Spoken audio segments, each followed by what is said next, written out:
How we doing, boys and girls? Good morning. Good morning, good morning. Technical issues are crucifying me here. My stream deck seems to have just decided it doesn't want to do what it's meant to do. Is it working now? Are we good? I think we're saved. It seems to have about a 12-second delay on it. I don't know why. I've reset the software. We'll just have to live with it. Good morning, good morning. Welcome in, welcome in. Let's turn these tunes down just a touch. There's an interesting change. Interesting change coming. Being that the interesting change is that there is no change. We were told that there's going to be some slight rebalancing to multi-craft, rebalancing to resourcefulness, and that there's going to be a profession respec option coming. And they've now turned around and said that, well, it's not ready yet. They're going to undo it, and they're going to do it again. Which is an interesting twist. Where is it? Where is it? Where is it? Where is it? Where is it? Yeah, here we go. So they've just scrapped it. They've just straight up scrapped it. So all of this respec option that they teased, the multi-craft, the resourcefulness changes, scrapped it. The previously mentioned profession specialization respec feature is still being worked on and won't be ready in time for 11:07. Why can I not say the word 11, by the way? 11:07. We have more information about this feature in a future content update, and due to the respec feature being delayed, last week's changes to multi-craft and resourcefulness have been reversed and will be under further discussion. So somebody somewhere was like, we're not going to be able to get this sorted, and they slammed the brakes on it, which I'm actually quite happy about, you know.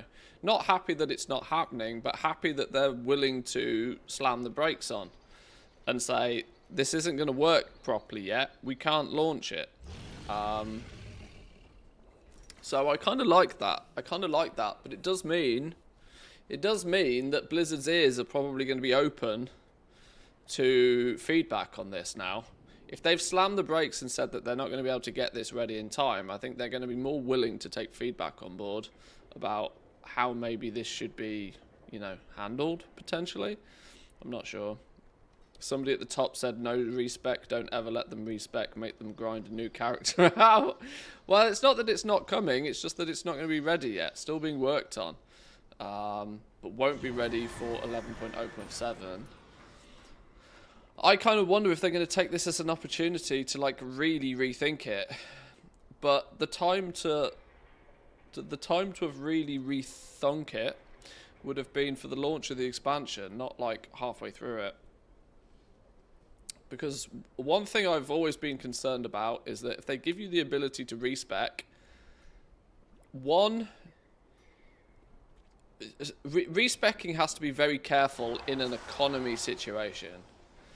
Because you have to both, at the same time, make it cost evasive to do, because you don't want people recrafting frequently, because otherwise, every time, you know, you get to a situation where the very second somebody says that something is good, not only does everybody turn their focus to it, but everybody then just converts all of their current characters to that one thing as well. And not only does it die a death, it dies a death incredibly quickly. One of the only reasons why some things work with the professions as they stand right now is down to the fact that not everybody can do them. The limitation that is put on players to not be able to do everything is the reason why you can make more gold at the beginning of the expansion than you can at the end with crafting and with the professions in general. Soon as everybody becomes the jack of everything, soon as everybody has fully max builds everywhere, margins get squeezed incredibly tightly, and then you're basically just day trading on materials instead of actually adding any value with the crafting professions. It's weird how that works. But if you let people respec, you only speed up that entire process. The race to the bottom becomes faster if you allow people to respec too easily. So my thought's always been that what about if they were to actually put a limiting factor on the amount of knowledge points you can obtain? Meaning that players that want to push and players that want to do early will hit that cap quickly, be able to take advantage of that cap, and then everybody else throughout the rest of the patch will be able to catch up. But then when we have a new major content patch, say 11.1 or 11.2, then there's a mini race again where there's, you know, the cap is lifted, the cap is moved for knowledge point gains, and you have this extra little sort of like you have this mini profession race every major content patch rather than just once an expansion, which I think could be a lot more interesting. But who knows? Who knows? So for anybody that's intrigued to my, or for anybody that turns up later in the stream and is interested to my theory on this, it's quite simple. I didn't think this was going to make a huge difference to most players anyway. I was more interested about the respec, and they are slamming the brakes on it, and it won't be ready. It'll be ready when it's ready. This might very possibly end up being something that now they've slammed the brakes on it won't ever see the light of day. They haven't said that. They want to talk about it more in a future content update, but that clearly means that they want to get it right, which is good to see. Good to see. But I can point people back to the beginning of the stream if people want my thoughts on that. Let's get some goblinry stuff done, shall we? Let's do some goblin stuff. What I probably should load up is the second account. It's the last day of Hallow's End today as well, I think. Meaning it might not be a terrible idea to double check. Oh no, the last day is tomorrow, isn't it? Oh no, it ends at 11 AM tomorrow. So yeah, today's basically the last day of Hallow's End.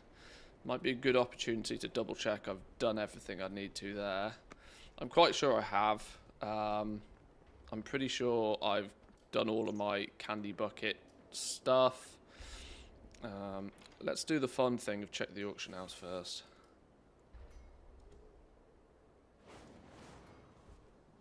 I've changed my coffee though today.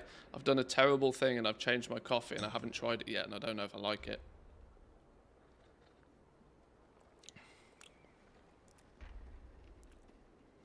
Yeah, it's not bad. It's a bit darker than I usually have my coffee, but it'll do. I take my coffee black, you see. I don't put any milk. Keep milk the fuck away from my coffee. I like it in its au natural form. But it does mean I get quite fussy with the beans. Right, did I sell anything yesterday? There's still some stuff on the auction house. Still some stuff about to expire. Oh, we sold some stuff. We take that. We sold some stuff. Haha. Yeah, we sold some stuff. Nice. 700k? Is that going to push us past 50 mil again? That might push me past 50 mil. I've been teetering around the 50 million mark for a while now. Hey, there we go. Or at least assuming to this TSM graph. I'm not entirely sure how much I trust it these days. But in simple terms, liquid gold, we're above 50 mil again. So we're over halfway. I say over halfway. We did start the expansion technically on about 38 mil, I think it was.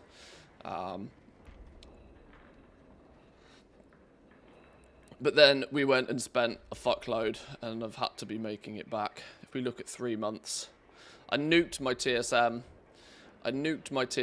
And cleaned out. My war bank, funnily enough, my war bank was paid for. I haven't bought the 5th tab in the war bank though, but however much it costs up until that point, my war bank was basically paid for by cleaning out a random account that I found. An old account of mine that I had that had a couple of million gold on it, so that paid for my war bank and topped me up a little bit the expansion. But yeah, we went from about 39 million gold apparently, hustled a bit, cleaned up the account a bit, got to about 42, 43. then took a nosedive all the way down to a little over 20 in the first couple of weeks, mass leveling professions, before making it all back in just as quick a time. And then we've been setting up alts, setting up concentration builds. It's been relatively flat, actually, for a few weeks now. But that's because as quick as I'm, concentration is making me gold, but I'm spending gold setting up the alts at the same time. I'm not doing it in a particularly speedy way, but it means I'm, in essence, basically breaking even with my operation right now. Not costing me anything, but not, you know, not making me anything. As soon as we turn off the spending, though, then the price has got the, you know, the graph has the ability to rise a little bit. You see, when we dive in a little bit deeper, we can see where the ups and downs come. The downs come from me probably buying materials to fulfill the concentration crafts. Probably this big dip, I think, was me buying a few recipes for my enchanters. They're like the big ticket expenses. And these extra little dips occasionally are just like nothing burgers. But every time we do a blast of concentration, we get a nice big jumpy spike, and they seem to be quite consistent. Quite consistent, like nearly 800,000 million gold profits every time we burn through a concentration. Look, they seem to be relatively consistent now. So we could quite easily go from... Well, we'll see how long it lasts. We'll see how long it lasts. At this trajectory, that's a word I could never say, we should be doing well. Do we have anything to put back on the auction house, or have we literally burnt through all our stocks we have? I want to put... Oh, I'm logged on this account, aren't I?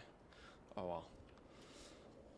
Out of curiosity, does the TSM graphs marry up and say the same thing? Yeah, see, this is what's different over here, right? This graph says a completely different number.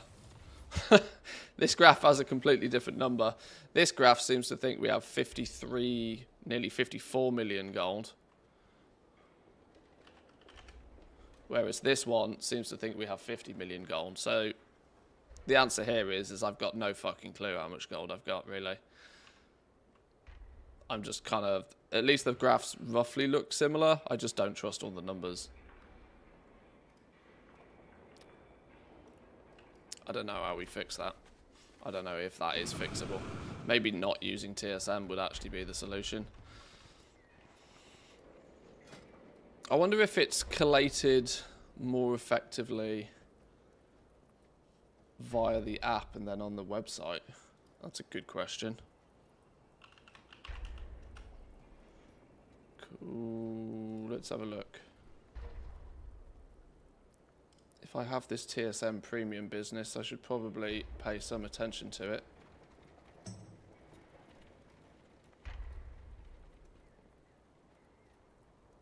Ledger. US. Why is it doing US?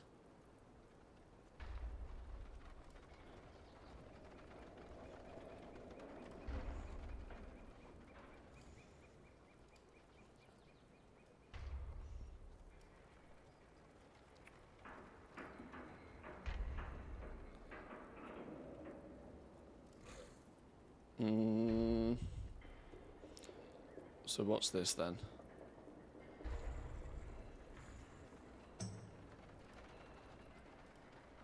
What the hell?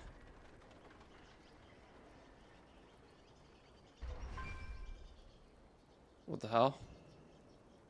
Well, that doesn't seem right, does it?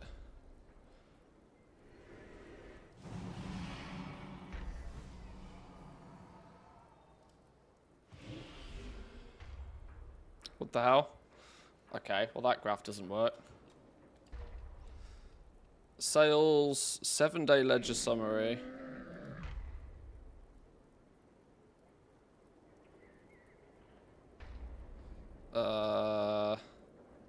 Sales, purchases, profit, loss. Yeah, that doesn't work either, does it?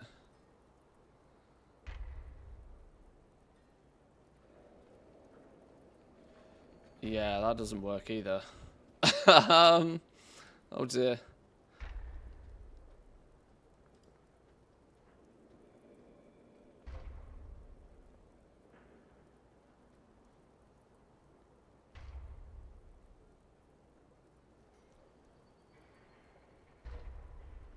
Okay.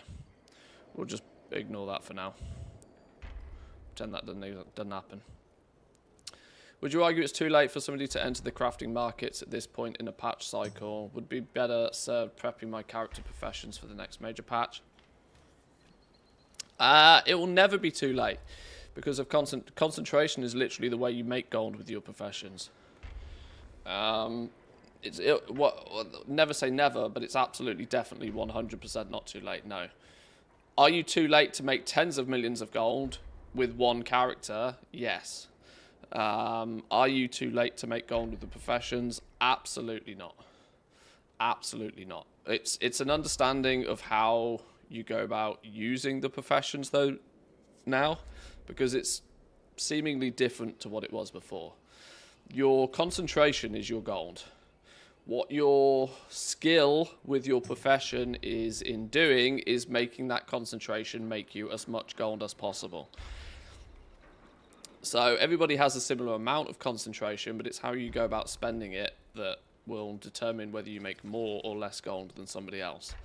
And factors such as your skill, factors such as your tools, factors such as your specialization points will all go into improving how far you can push this when turning it into gold.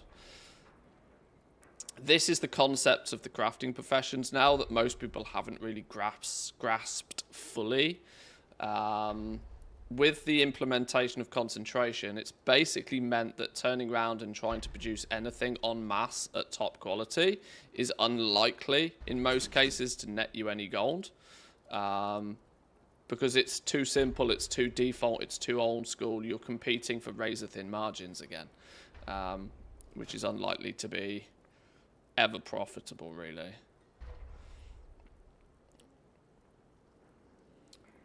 People are saying that they're making gold with Patron orders. It's mostly cost for me. What am I missing? It's the concept of doing it across many characters. The little goodie bags you get out of them have plenty of materials in. Whenever you get the augment runes, they're money. The reality is you can't fill many orders, but ooh, yo, go on! Somebody got my my crafted order sorted. Nice.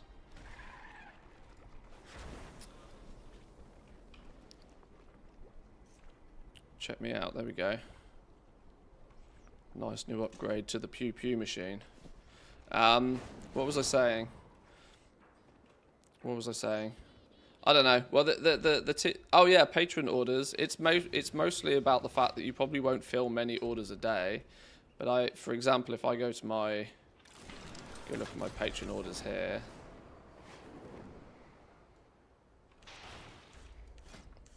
Now, when you just look at them at face value like this, I'm using an add-on called No Mats, No Make, so that I can see what reagents are provided, what reagents are not provided, and what the rewards are. The crafts that turn up with things like augment runes are still 1,700 gold a piece. You're quite often able to fill those at quite a profit. Unfortunately, these have both appeared on recipes I don't have on this character right now, but you know, there is a touch of luck to this. But if you use Craft Sim, you go into Craft Queue and you queue your work orders, and it will show you if there's any profit to be had by filling them. I tend to even do the ones that are not particularly that profitable, as long as they do provide me some reward that I'm after, whether it be a knowledge point or artisan security. So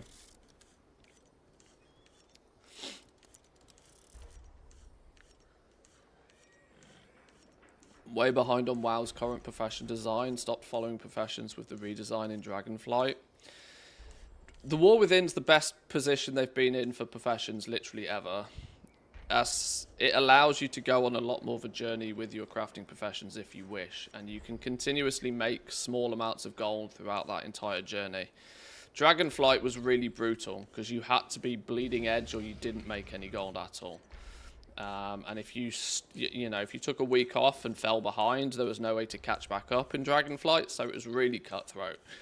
It was the best part of 6 months worth of grinding knowledge points in Dragonflight to keep you on the bleeding edge, to allow you to continuously keep your prices better than others. This time though, concentration is like that elastic band that allows you to still make a little bit of gold even if you get behind, plus there's some catch-up systems in place. It's a much better system this time.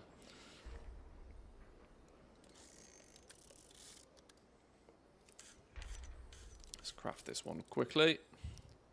I'm not going to spend 1,000 gold on these. It doesn't matter what the reward is. 1,000 gold is still too much for me to worry about there. But as far as jewel crafting is concerned now, actually, that should be my full 100 plus 40 build, right? Should have a full 100 plus 40 build on the go. Multicraft tool in order, which will be good for when we use our concentration to craft gems, give us some extra multicraft stats, pump these as far as they can go, which is nice. Guess I'll queue up a bunch of Mantheus vids. I've unfortunately been pretty slack on the YouTube side of things, so there's probably not many to queue up if I'm honest.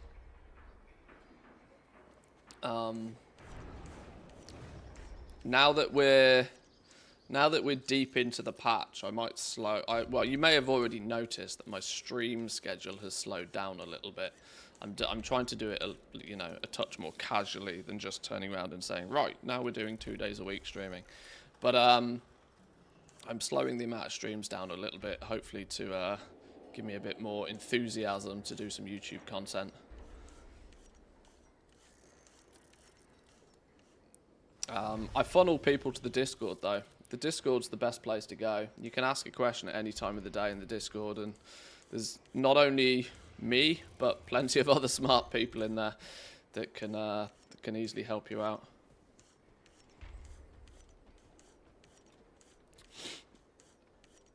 Using a resourcefulness tool on orders is a winner as well.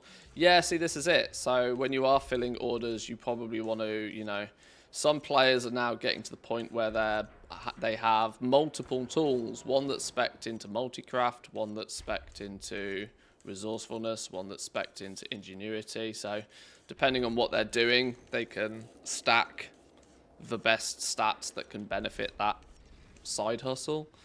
And people are winning that way. Or at least it's another thing that people are doing to gain an advantage, It's like stacking your buffs and gemming your gear. It's the same concept. Not many more orders to fill on jewel crafting though, by the looks of things. See if there's any love in leatherworking today.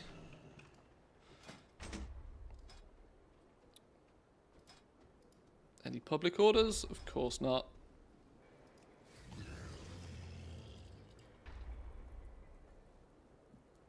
There was one down there that's... Okay, glyph-edged bindings. It's only possible with concentration. That's going to be the problem. This one. Providing the spark, providing the gloom chitin. Requires me to provide everything else, but it does spit out an augment rune. So the question is do I want to stack a bit of resourcefulness and try and harvest some of these mats to make up for the fact?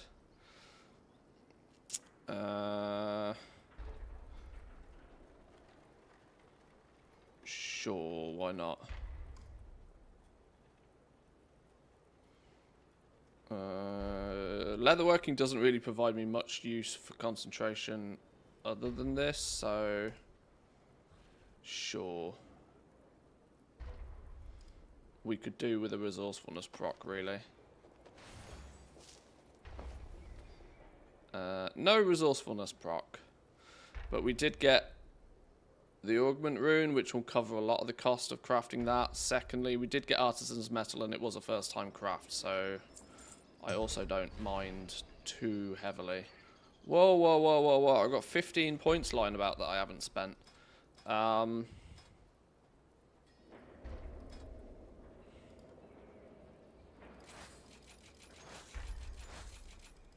Fix that problem.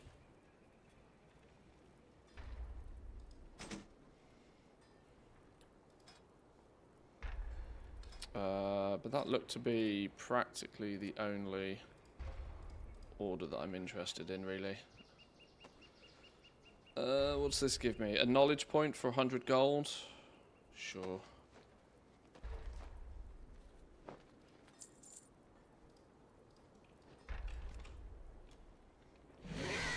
This is the thing for me, though.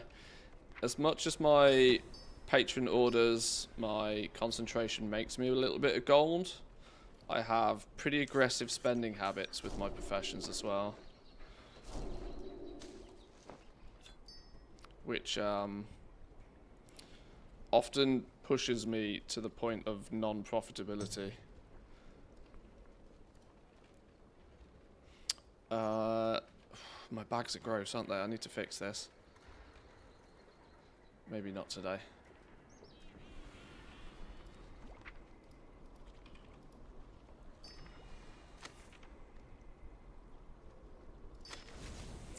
The only thing I'm not doing as well, I'd also point out on my patron orders, is these little goodie bags that give me materials.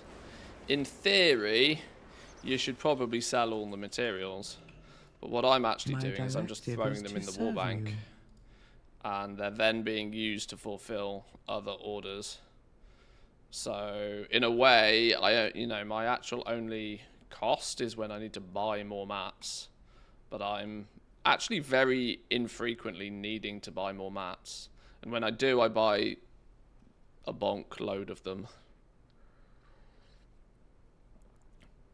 I do have a lot of clear out that I need to do in here, though.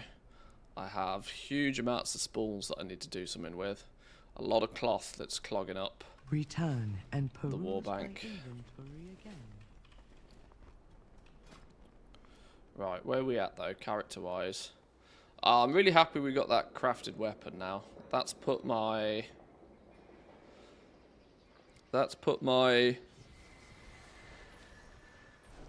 gear in a lot more of a sensible position for my kind of play style. 615 I think is good numbers. We got our 4-piece set all at 619. We're basically now fighting the flipping. I've got 53 runed harbinger crests. Surely I've got some use for those. Surely I've got some use for those. There is much to be done. I don't think I can upgrade these any further because these then needed gilded ones. And I'm not doing +8s or mythic content. So 619 is kind of my cap personally. 606 locket. Surely there's better bits of gear to upgrade than that. 610 braces. Let's make sweet Braces are another profit together.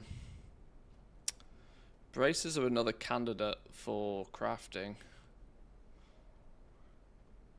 Who was this? Fuzzy with the Prime. Thank you very much. Appreciate it, Fuzzy. Welcome in.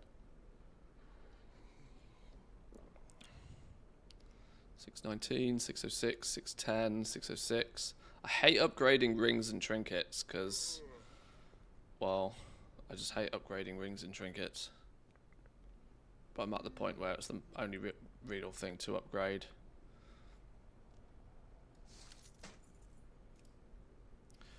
Apparently I can go all the way to 616 on this. Missing, what am I missing? 7 runed harbinger crests and a bunch of flight stones to go full 8 out of 8. Well, we'll go that far then. Boom, job done. Didn't actually move our item level even a drop. Loved your 1 to 100 videos on the professions. Hey, thank you. I appreciate that. I appreciate that. They're a little bit contentious because I still have to like stop at 60 in the video, but I try my best to explain the different options you have to reach 100. People seem to there's a lot of people out there that don't really seem to understand that being presented options is, you know, as good as you can do in that situation. Because if I just tell you do this, then it might not be, you know, very good for you, and it's not, then becomes a bad guide. But, you know, some people look towards guides to literally be told exactly what to do, and it frustrates some players when I don't do that. But I appreciate the fact that you liked them.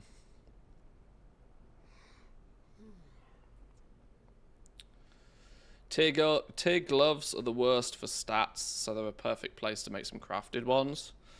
I'm not sure I have tier legs, but I could, in theory, catalyst these legs to turn them into tier to then make crafted gloves instead, but it doesn't really gain me anything, I don't think. I've also got a shitload of avoidance on my gloves somehow. I don't know how I've managed to do that.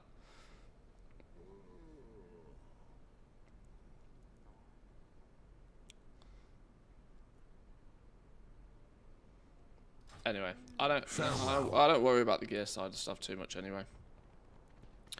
Okay, so what do I actually want to do on this character today particularly, or do I want to just go work on some more professions on alts again? I think we just want to continue working through the alts. Let's check the, we put some orders in for some gear on a couple of our characters. I wonder if any of them got filled. The question is, I can't remember who and how far I got.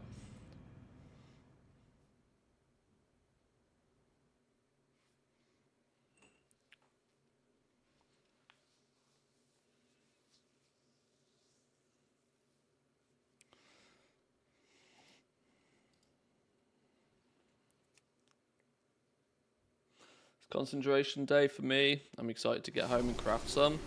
It's tomorrow for me. I need to focus on concentration. I could focus on, there are a couple of characters that are close now, but the reality is most of my characters have like 600-700 concentration right now, so it's not until tomorrow I need to do a concentration blast, which means I can use today to sort of you know, do some of the other bits and pieces you might want to look at doing, such as getting your gear in order. And here we go, set of novelist specs, for example. Guild is coming in clutch for these orders.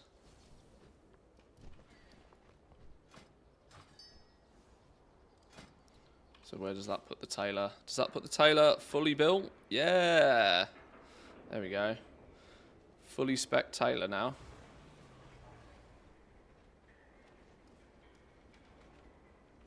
Fully spec tailor, and 1 of 3 on our scribe, and now we've ran out of artisan security. Okay, that's fine. As long as I'm kind of keeping up with, you know, not sitting on. What I really don't want to see is a scenario that's happened a fair few times here, where I'm sat on like literally 1,000+ artisan security, of which I've worked for. I've possibly even spent gold on getting it, and then it's just rotting in my bags. That's the solution I want to try and avoid as much as possible now. Because I should either be spending it on tools, I should be spending it on knowledge point books, I should be spending it on recipes, I should be doing something with it to, you know, give me more options to improve my profession. Sat in my bags, no good. Let's go see, whilst we're on this character though, if there's any work orders we can quickly bang out. Got to check the patron orders daily these days, unfortunately.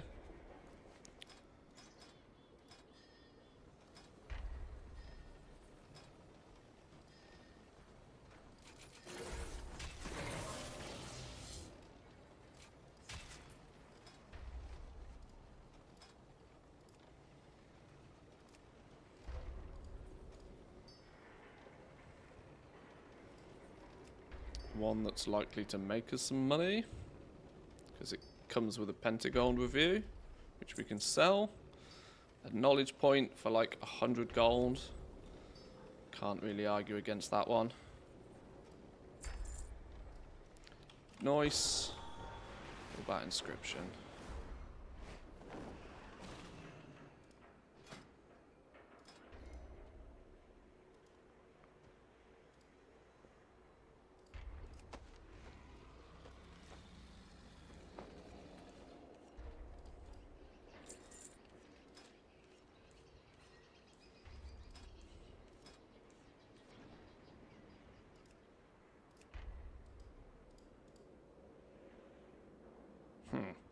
Nothing that looks any good with inscription right now. No, nothing that looks good in there. I wonder if this is due to my spec choice being pretty ludicrous.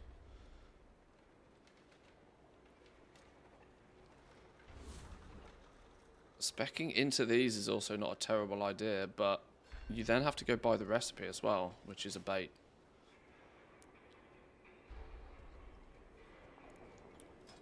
But putting points into some of this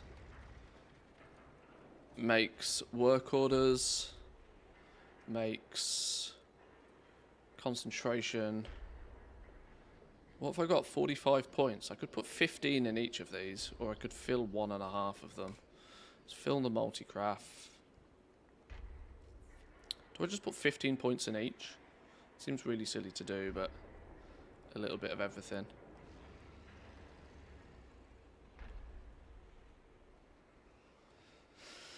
I need to think about it. On this character, multitasking, although it is the best for making inks and stuff, this character, as far as inscription is concerned, is doing concentration crafting and it's doing work orders, which are both resourcefulness and ingenuity.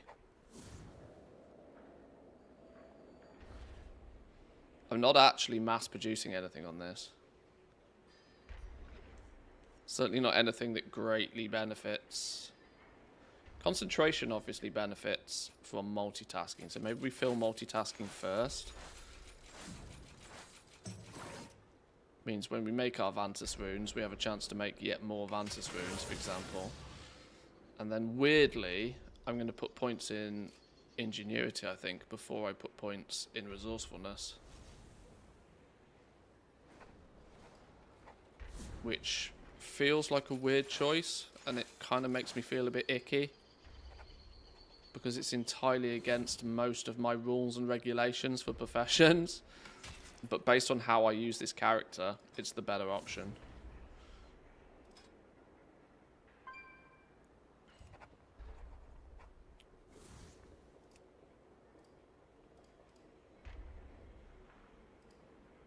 Okay.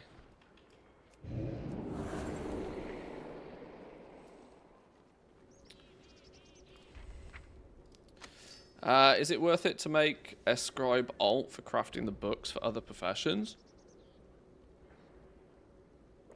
In a way, yes.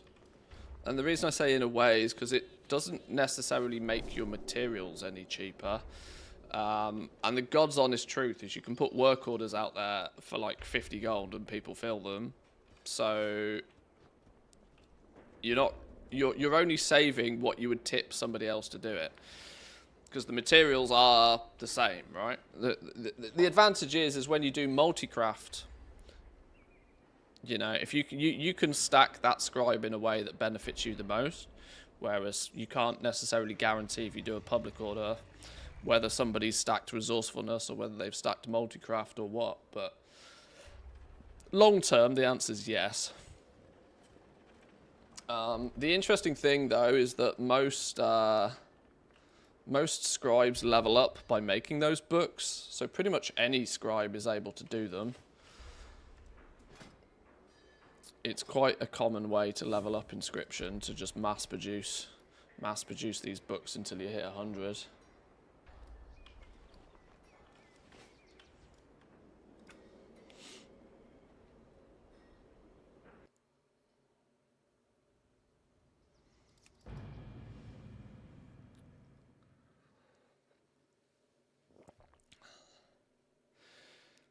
If you're well skilled in inscription, how expensive is one book?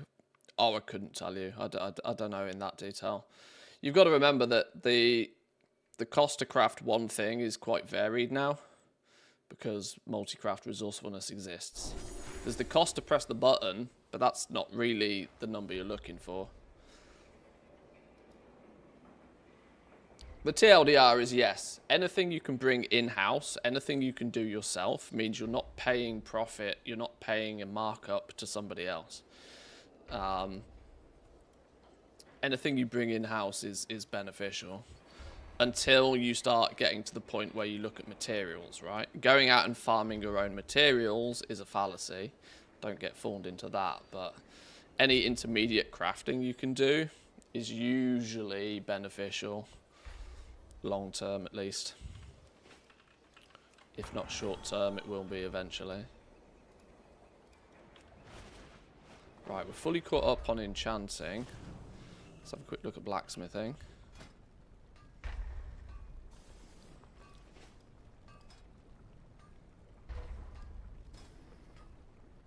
Oh, that's not looking very nice, is it?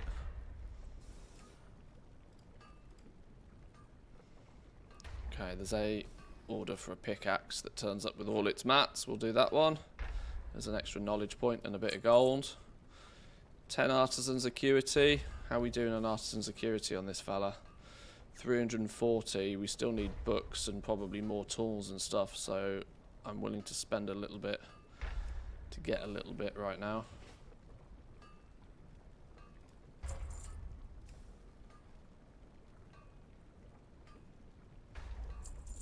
Although I'm not willing to spend that much.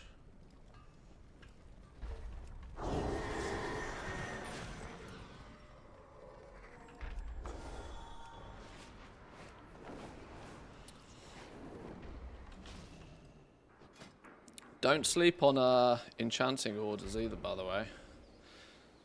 These can often return you something nice.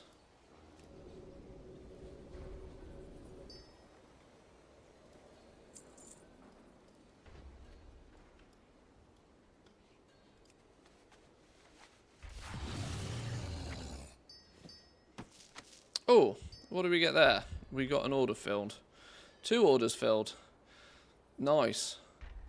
2 pieces of enchanting gear have been made. Lovely stuff.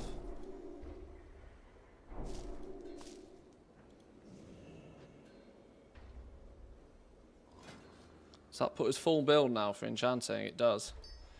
Lovely, lovely, lovely, lovely, lovely.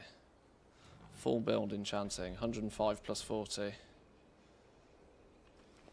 We still only have 1 single ingenuity spec'd top tier rod, which clearly isn't going to help us for everything, but considering this dude is 99% crafting enchants with concentration, it's perfect. Put the extra little bump in resourcefulness and ingenuity on these 2 items. And the extra skill will keep our concentration usage to a bare minimum again, which is nice. Meaning we can now, when fully optimized on this one,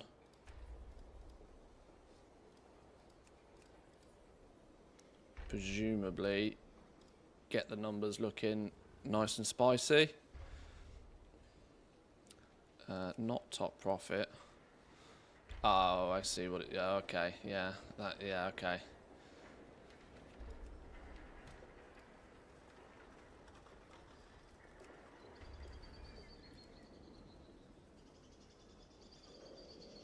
Oh, we haven't got a shatter buff and stuff up.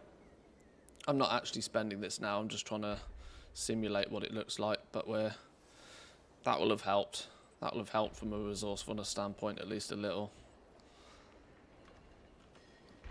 370 is once again enough to do something with. If we're full build on enchanting, it would obviously be nice to get a fully resourcefulness spec'd version of this as well for doing orders and for making our own enchants, but that's a long-term thing. Let's get blacksmithing sorted first. I still need 2 books for 3 books for blacksmithing and all its gear, so I'm miles behind on bits and bobs for blacksmithing here. What would be the best use of these points on our blacksmith right now? Let's look at how our spec tree looks. We've gone wiggledy-piggledy, unlocking stuff, but mostly into alloys. Okay, we now need to just stack this to the hills.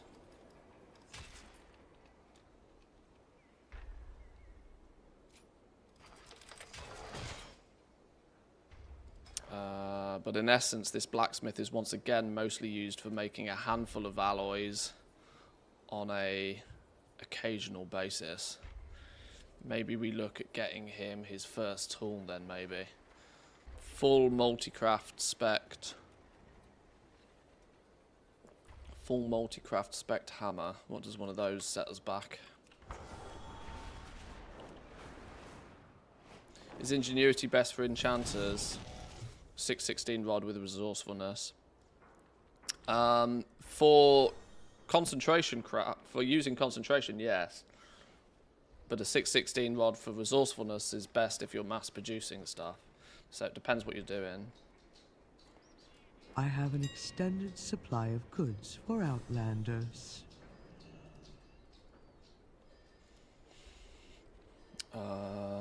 Blacksmith hammer. I need the iron claw alloys.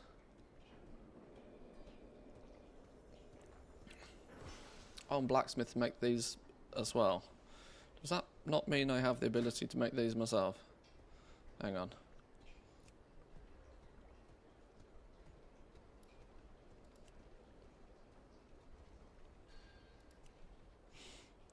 I can make this myself. What do I need to make this better? The fact that I'm still only making this at Q2 is problematic. Oh, I need 20 points in trade tools to do anything overly fancy.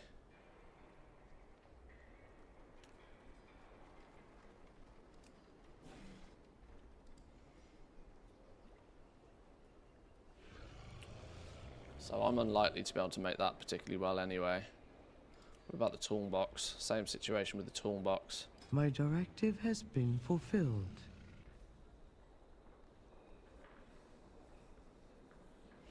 Doing a combo of tailoring, crafting blue stuff on the cheap and then disenchanting it. Having a little bit of profit every time I do it, but enchanting 300 items is annoying. That's why I got the resourcefulness rod. No, I mean if you're going in that route, then that makes sense, yeah. Yeah, if you're spec'd into disenchanting, that makes sense.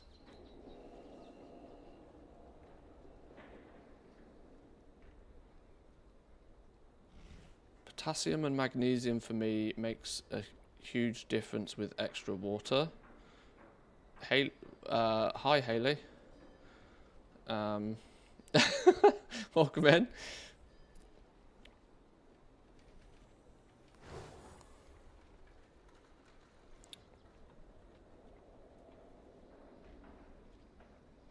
Tailoring's gone to pants as well. It's all about concentration. It's weirdly... Oh, you're missing the first sentence somehow. Oh, oops. That would probably be why. I missed the context on that one. A few people the other day were saying that some of their Twitch messages don't seem to go through properly at the moment. I don't know why. It seems to be an issue Twitch end.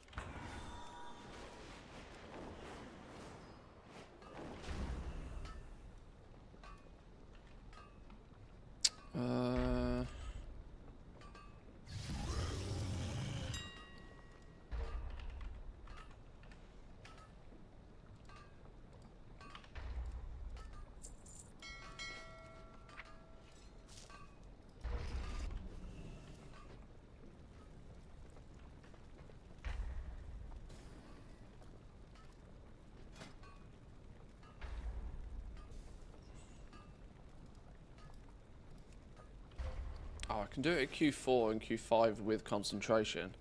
Oh, well, there's pretty much no reason for me to not make that myself then. Well, that's an easy fix. What about the hammer? Is the hammer the same scenario here?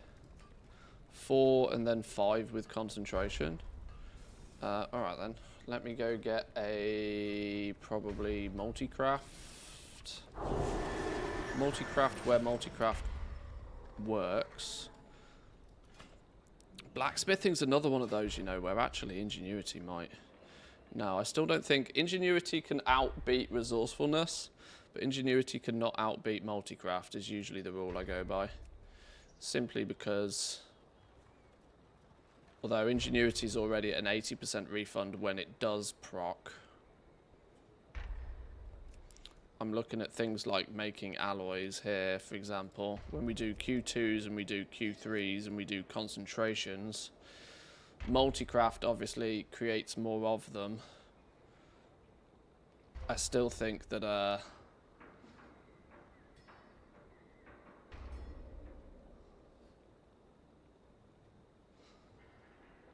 yeah, I don't know. Yeah, with ingenuity being able to go to 100% puts it in the category of like, maybe I do want to consider it.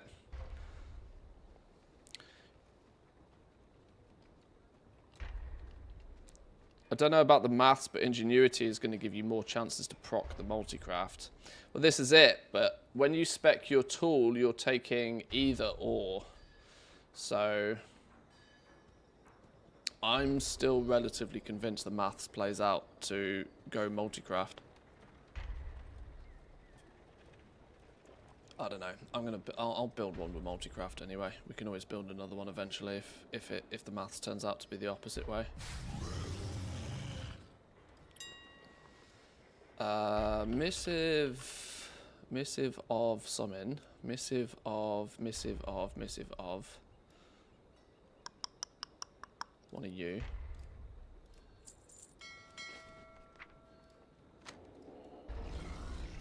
Oh, we're probably going to need then an enchanter resourcefulness as well. Enchant. Tool. Oh my god, I can't type today. Enchant tool resourcefulness, one of you. Jesus, you got expensive again. What happened here? These were 3k the other day. Flipping out.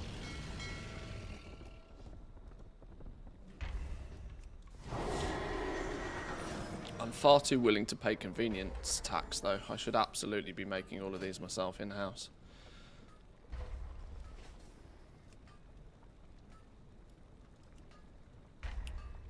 Hammer.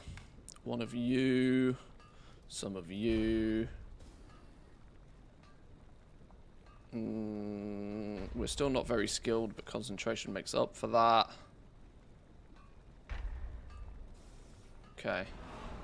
238 multi-craft up to 329. It's a pretty big jump.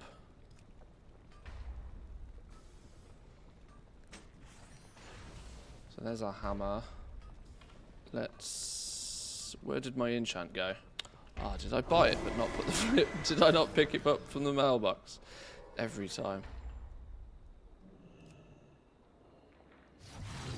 What do I think about the multi-craft resourcefulness change in the next patch? It's not happening anymore. It's not happening anymore. Jump onto the YouTube VOD and scrub back to the first 10 minutes where I talk about it in a bit of detail.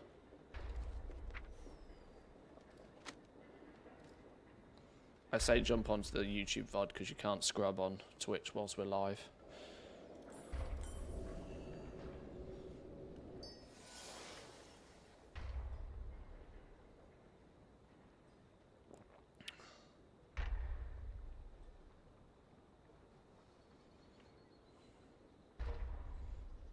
There we go.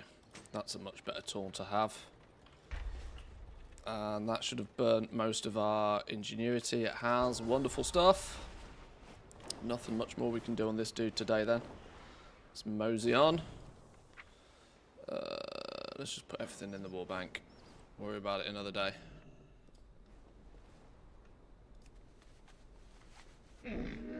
I have many lucky doos. You like? May your feet find good trails. I have calibrated my prices to be reasonable. My thanks for your patron. There we go. This dude is done. My work here is done. Smithing after Saronite. Is that not the Kej book? Is that the Kej book? Did I never bother picking up the Blacksmithing Kej book? Oh, we need to fix that. Is that the Kej book? Yeah.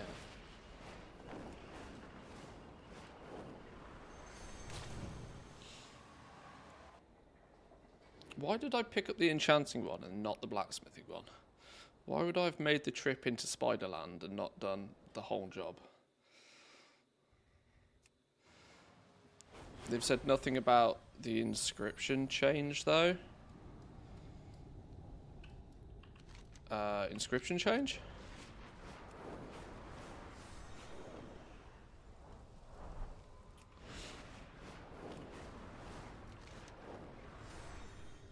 Are you referring to the milling rates? Wasn't that predominantly based upon the resourcefulness change?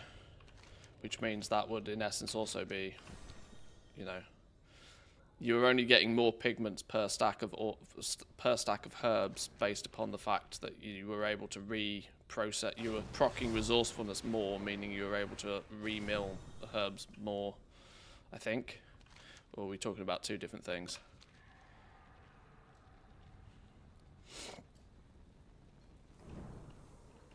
What?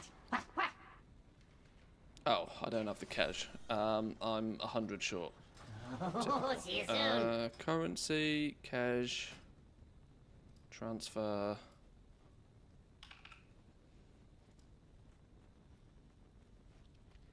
No. 100. Here I am.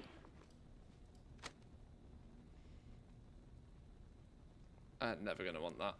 We'll get that eventually, but not today. Back to work.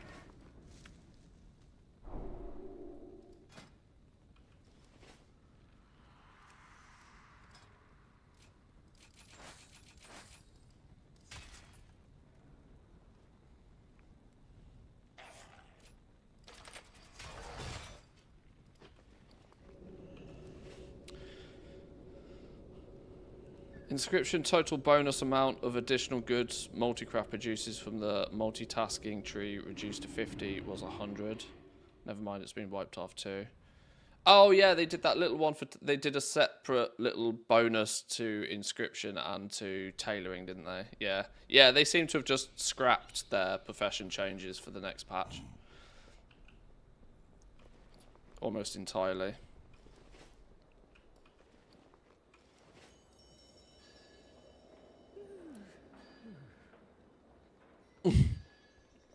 $50 wax, only 2 treasures. Yeah, I feel you. I've mostly stopped doing the treasures, at least on most of my alts. I do it on my main characters still, but on most of my alts, I can't be doing the treasures anymore. Far too much like hard work. Far too much like hard work. Oh, we got this dude to level 79 yesterday. Should really finish the job, shouldn't we?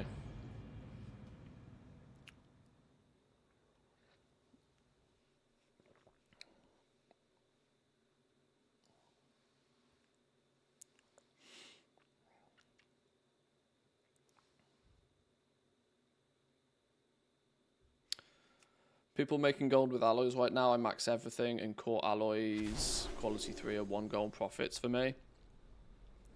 Falls under the same category as everything else. If you produce them using concentration, you can make them much cheaper. You make them at a much smaller quantity, but you make them much cheaper. And the demand on the market right now is such that you don't really need to mass produce them at quality 3 because there's not the demand for them.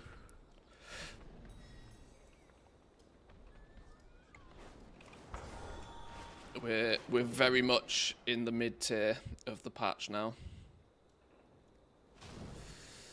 Did I not do anything profession wise on this dude yesterday? I picked up my quests, but I must not have done anything. Wow, big slack. Maximum slack.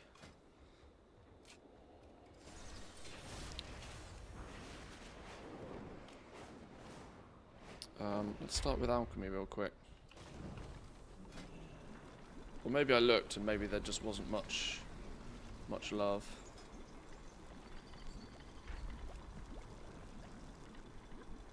Wow, still not really any love. I think I know why. I have a suspicion it's because this dude is kind of hyper mega dum-dum build still. Because I'm just way behind. I'm using my concentration to make these orders not be tragically bad.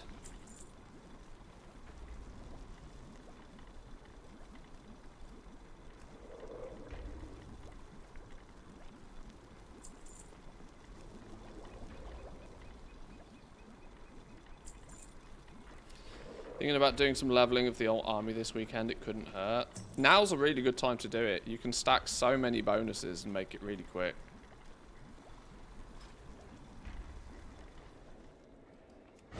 Yeah, there's almost no reason to not do it right now.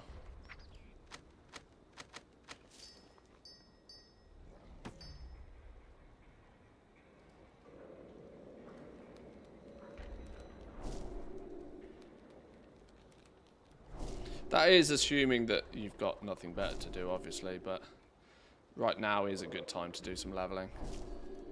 We don't know if in 11.1 we'll need to be level 80 on all these alts, but there's usually no harm in doing it, right? It doesn't need to be top of your priority list, but any spare time you've got that you're willing to spend doing some leveling is usually, you know, money in the bank, as they say. Because there will come a point where there'll be something that benefits you to be level 80 that people will want to jump on. And if all of your alts are still level 70, 72, you'll cry.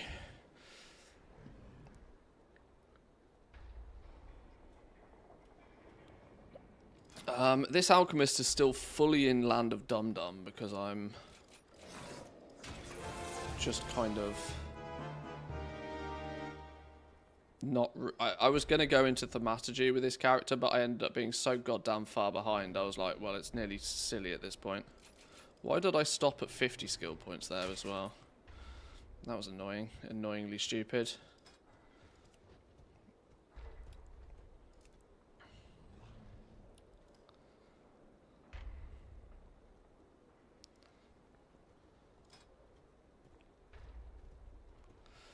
You actually doing something else beside professions? Because I've never really seen you do anything else. I don't do any Mythic Plus or top end raiding. No. I do mostly profession stuff. I do like world content. Dabble in some delves occasionally.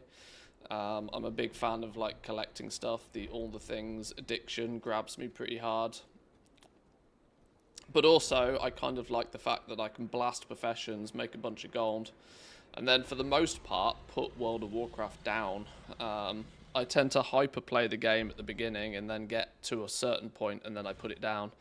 And a lot of my content ends up being like sort of focusing on what's coming. That's kind of where I draw the biggest crowds, where we start, you know, finding new stuff and investigating new stuff.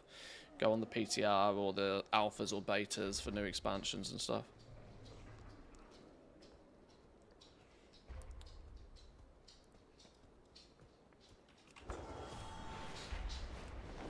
This is the advantage of this game being so big now, that you can kind of live in your own little corner and be perfectly happy about it, you know? No, that's the wrong table. We're meant to go over here.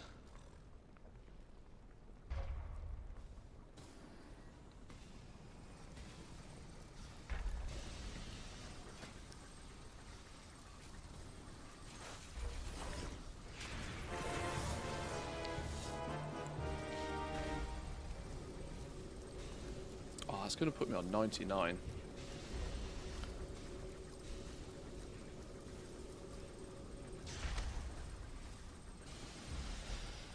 Only a PvP player, but was always interested in doing professions. In the War Within, I started doing it now because I can buy tokens to get something from it.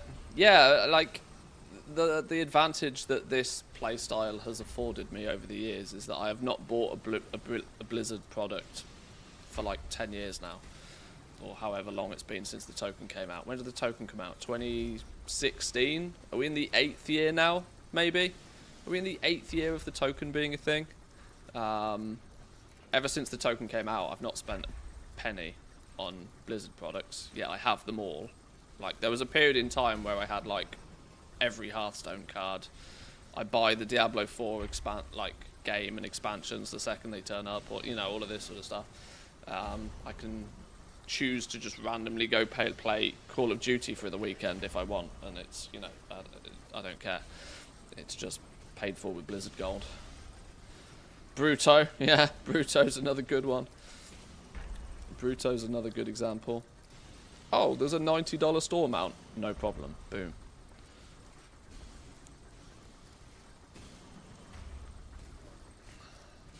Yeah, we could go do Dark Moon Fair to get these last points. That's very true.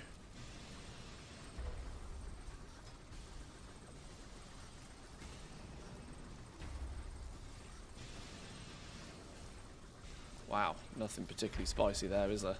Do we still need orders for the weekly? We do.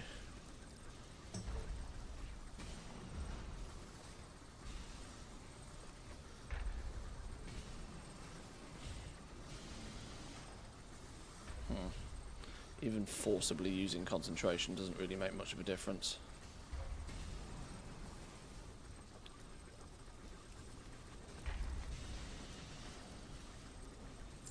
Right, at least that gets the weekly stuff done.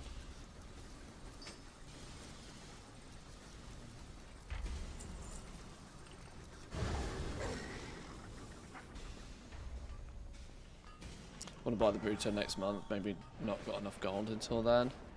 I've kind of been contemplating as something to, because I'm not overly convinced that What brings you the next patch, walk with the Earth Mother? Ancestors watch. I've not seen it yet, but I think it's just another one of those filler things, right? From what I've already seen and what I've seen other people speak about it, is that the Forbidden Reach and Siren Isle are basically copy-pastes of each other. So what I might probably do is do whatever I need to do to get the achievements done on Siren's Isle, because this is forward thinking, right? I fucked up in Dragonflight. One thing when we were trying to get the good boy, Tyvan, and do the Dragonflight meta achievement, the thing that took me the longest to do was the Forbidden Reach, because when it was current content, I basically ignored it, because it was just a filler patch and I wasn't bothered. This time round though, I might actually do some of the basic stuff, just so that as and when the meta achievement turns up later in the expansion, that I might have done some of it, most of it already. Always do content while it's fresh, that's my baseline. Well, yeah, see, this is it, right? I should probably not completely ignore a patch. I should probably do at least the basics on it, so that I don't put myself in a weird situation like that again. Right, I need some, I've got 1,585 artisan security that's burning a hole in my pocket on this character. I think it makes a lot of sense for me to get my 100 plus 40 build done and dusted out the way. So that's, well, I can get 5 out of my 6 tools sorted. So let's see what we need for those quickly. Alchemy.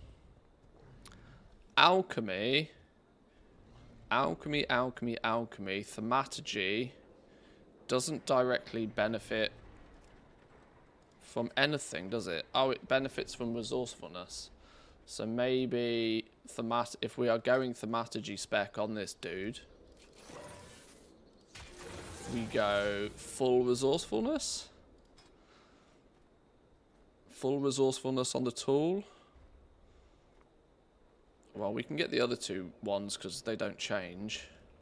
Maybe let's figure out the other two because they don't change. Professional equipment, alchemy.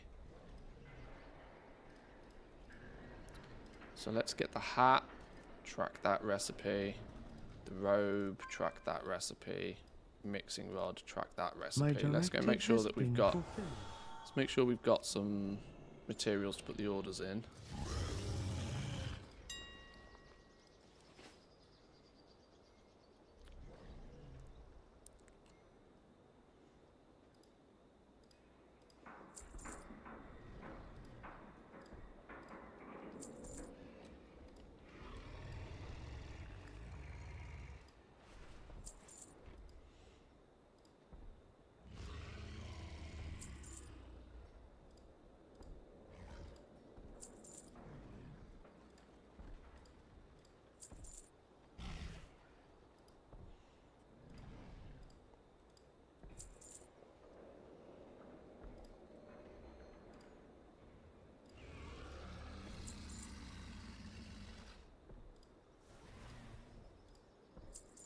Right, that should be the materials we need to put the orders in.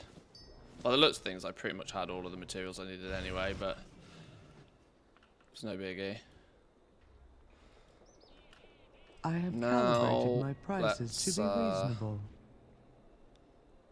Let's just put the orders in for these. Top quality there, top quality there. We'll do guild orders so then I can specify. I like to make sure my guildies get paid. Any tailors online? Any tailors? Any tailors? I know the robes you need to spec pretty specifically in, but go gadget go.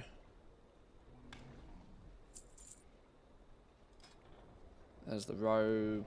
The hat is made by leather workers. Top tier, top tier.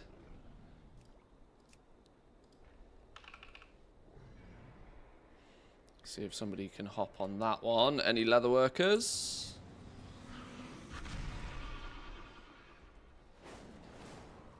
If I cannot customize the secondary stats, I should not make that order. Well, you won't be able to. You won't be able to.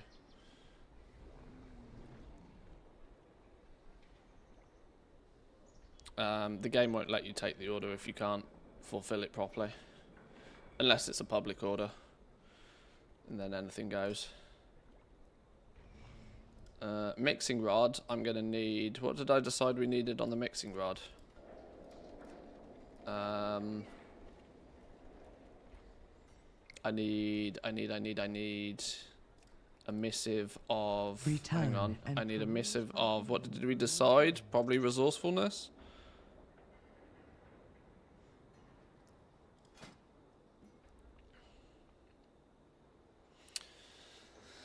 Thaumaturgy fundamentally is a resourcefulness thing. It's the only secondary stat that it benefits from. Unless we go balls to the wall ingenuity. Can we get ingenuity on alchemy to 100%? Eventually, maybe, possibly. I don't think you can you?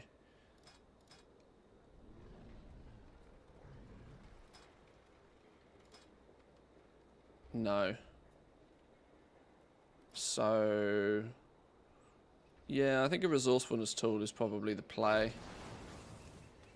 I can always get it recrafted if needed at a later date.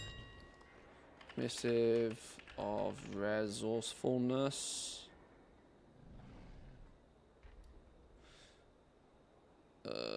Although I wonder if... Yeah, multi-craft is only for doing... Yeah, resourcefulness is probably the best one. We'll go missive of resourcefulness.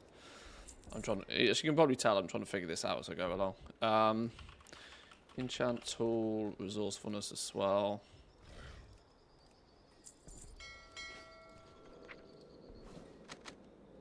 Oh, somebody filled that order real fast. Real fast. There's my alchemist robe. Good effort, boys and girls. Thank you. Whoever got to that one.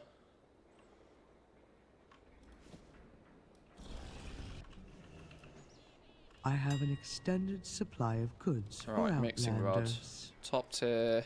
Top tier. Resourcefulness enchant. Guild order. Q5. Go.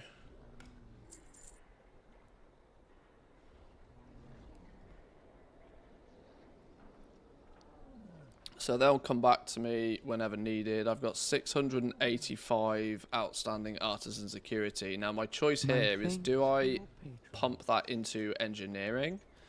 Do I pump that into engineering, or do I use that to buy my books? I'm actually not that far off buying all of the alchemy books. My engineering is entirely secondary to me. I think I'm going to pump that into the books for alchemy, you know. Now I'm likely to have the tools in order for alchemy. It might put me in a position to be able to play thaumaturgy a little bit more. Everything has a price. I've wanted to do some content on thaumaturgy because it's the new shiny thing, but I've not had an alchemist able to do it properly, so maybe this is my chance. We buy one of them. We buy one of them.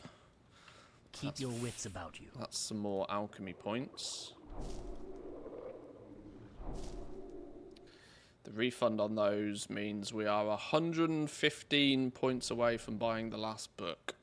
That sounds like a next week thing, unless we've got 5, 10, 15, 20...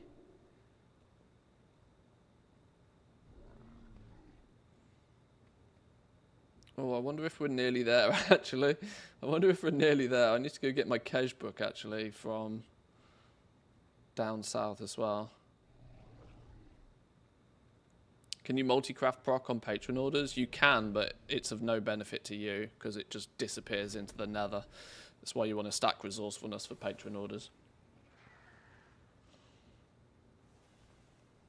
Force TSM to update data.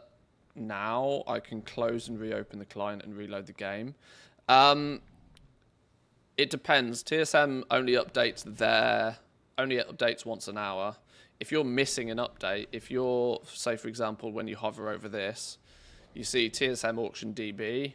Mine currently says 51 minutes 44 seconds ago. If it goes over an hour, you can do a refresh and it might update the numbers for you.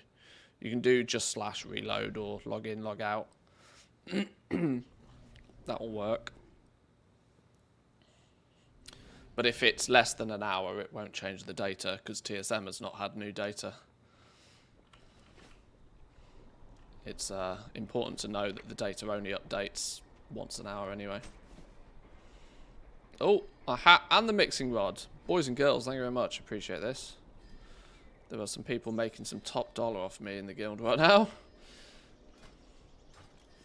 So there's alchemy. Let's make sure we put our enchant on our tool. It's fun to destroy 20,000 gloom chitin just to get 5k profit out of lure drop. It's why alchemy's there. It's there. It's very clever. It's there for a reason. Right, there we go. That's full build, at least up here, for alchemy now. Which means we're only chasing knowledge points on alchemy.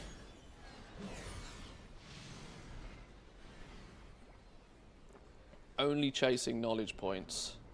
Now, we've maxed thaumaturgy. Gleaming transmutations, I put 20 points in, just so we can get the gleaming glory and gleaming chaos. So we can make blasphemites out of these as and when needed.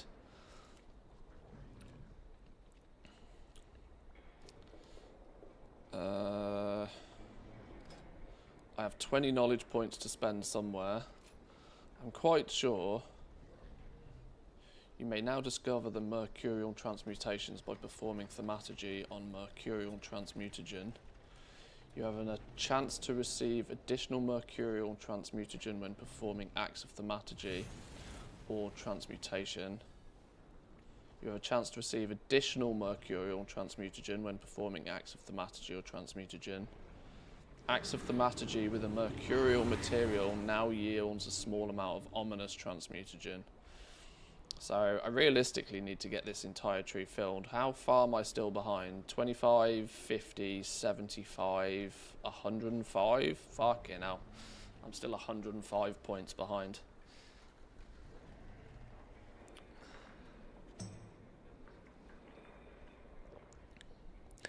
Ready for this fundraiser day to be over. I'm only 3 hours into a 10-hour day. Missing sales, 2,000 barbecue plates split between 2 pickups. No laptop here, just the phone. Save some sales. Flipping hell.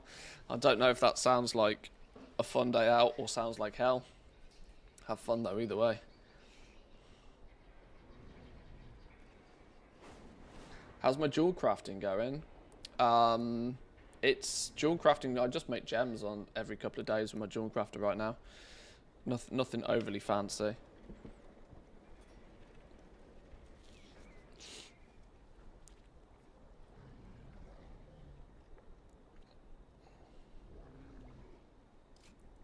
Improve your understanding of the fundamentals of transmutation, gaining +1 skill point in this spec.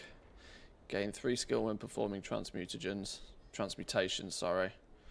So this is the... So purely from a skill base for thaumaturgy, I do need 25 points in all 3 of these before we are tippity top. The interesting thing is 30 points in transmutation isn't really that beneficial. That's just for the daily cooldown, isn't it? That's only for the actual daily cooldowns. Yeah.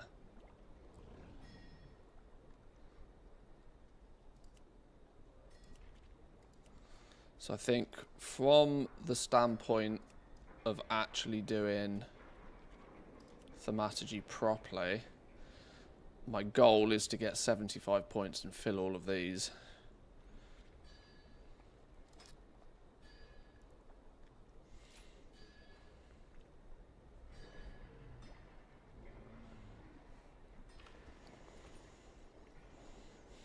What have I got a bunch of right now? Volatile.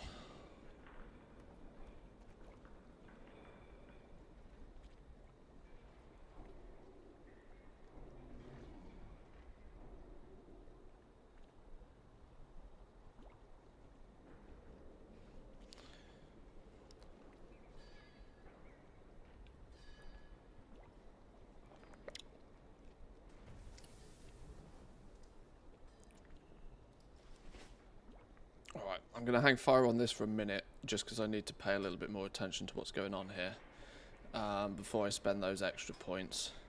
These were kind of like points I was going to spend anyway. Now I need to figure out a little bit more detail about which one of these I want to put points into first, if there's a priority system, or if I'm not going to care about the system at all until I'm max build anyway. Let's not waste too much brain power on that right now, because I know what I need to do and where I need to go with it.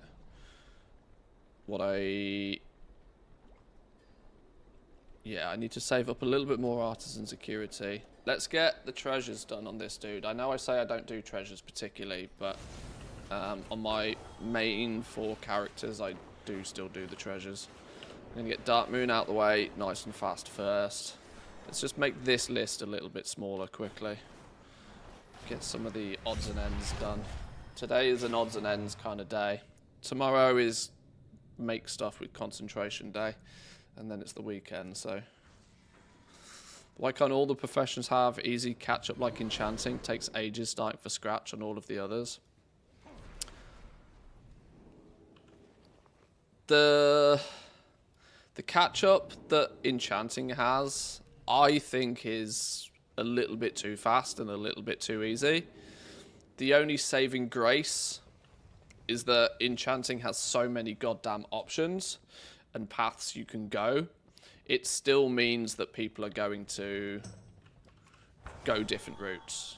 So having a catch-up system quite as strong as what enchanting has got on all of the professions could actually crush those professions into the ground completely, because the professions themselves don't have anywhere near as many options. Think about how many enchants there are. Think about how many people it needs to produce all of them with concentration consistently and frequently. There's just lots of areas for success with enchanting. So having a strong catch-up system is not that detrimental overall. If you have such a strong catch-up system on the other professions, there is the risk that everybody ends up doing exactly the same thing and it just nukes it into the floor. This is why both catch-up systems and spec tree resets have to be used very carefully. Because when you don't have them, it sounds like something that would be nice to have.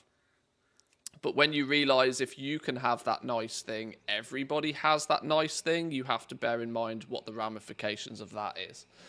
If everybody had super duper mega easy catch up, it no longer is an advantage to you because everybody else has also got it as well. So it's not giving you an advantage, it's just moving the bar. Which, like I said, is why it's got to be used quite lightly and carefully. Which is why I'm really kind of quite glad to see them turn around and say, right, that this respec option that was going to come in the next patch isn't ready. We're not going to be able to get it sorted. We don't know in any detail exactly why that is. We can only speculate that maybe it's because, you know, the coding of it doesn't work, or maybe they're taking it back to the drawing board because they think it's too powerful, or it's going to be too cheap, or, you know, they've not finished cooking it. And I'm glad to see them turn around and decide that it's not finished cooking yet. Oh, I didn't buy any moonberry juice. Where do we get moonberry juice from? The auction house. Whoa, whoa, whoa, whoa, whoa, whoa, whoa.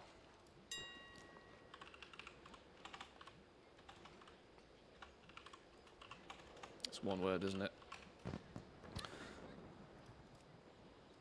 How many do we need? 5.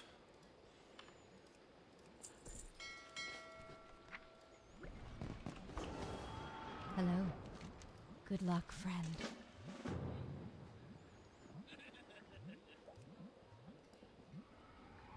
Elune Adore. Fizzy fair drink. That one? Be careful.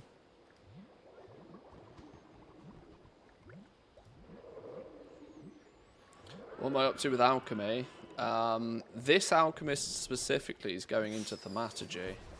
My other alchemists, or my other alchemist, singular, is spec'd into flasks.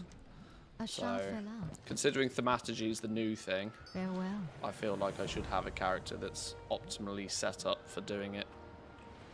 So that's kind of my focus here. But this was a character that never had any ability to do any, like, artisan security shuffles or anything, which is why I'm slow to get it set up.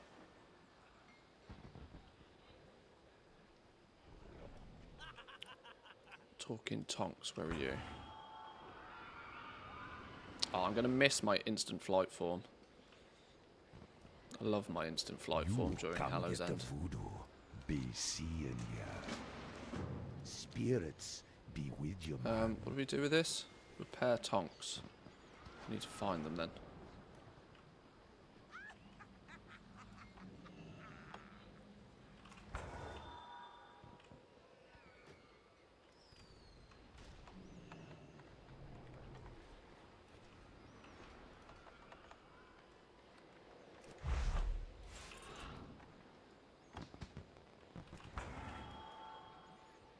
One more. That's not one. Where are you at? Where are you at? There's always one around here somewhere. No.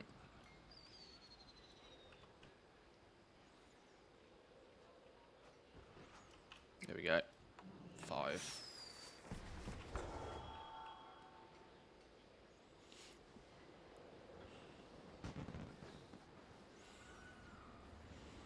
Core alloys, 12 gold profit. Selling them fast. Hey, if you can do it, do it. Like, you've got to, if you're mass producing anything, you have to focus on stack it high, sell it cheap. Because profit, as soon as the profit gets too big, it attracts people like flies around shit, and then you you lose your advantage very quickly. or the profit disappears as fast as it turns up.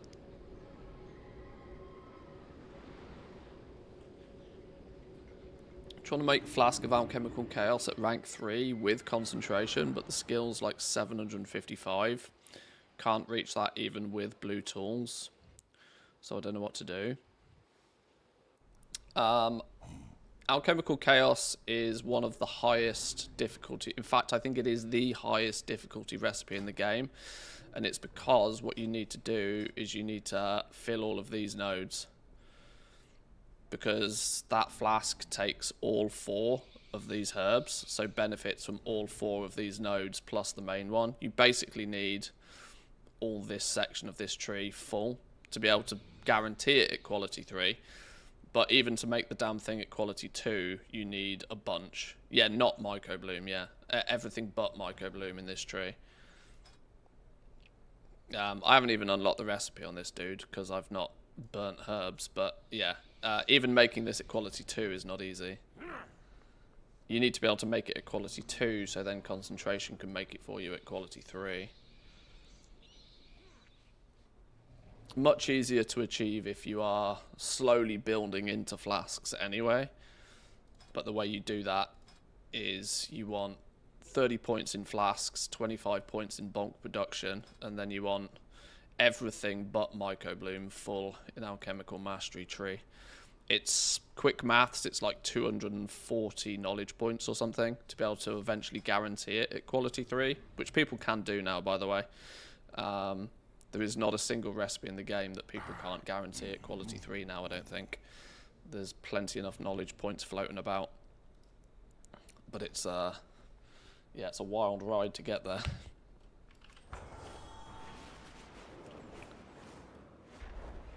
Right, we're level 79. We've got a few bits arrested, a few quests completed. I wonder if we just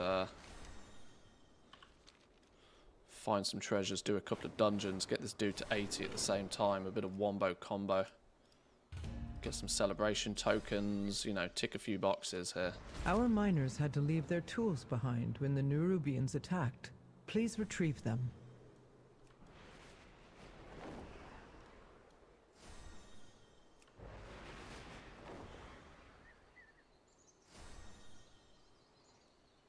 Come on, it's Thursday. There should be treasures all over the map. Who in their right mind is out farming treasures today?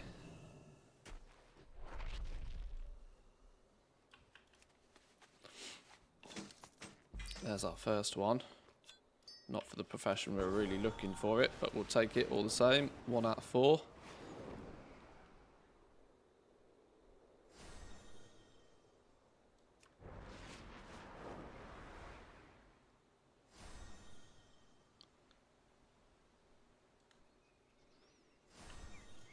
Oh yeah, thaumaturgy can never be reached, but yeah, I'm more referring to like regular crafted items.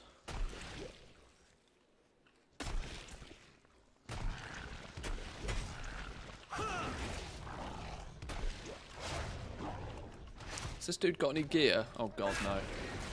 Not even item level 500. Ouch.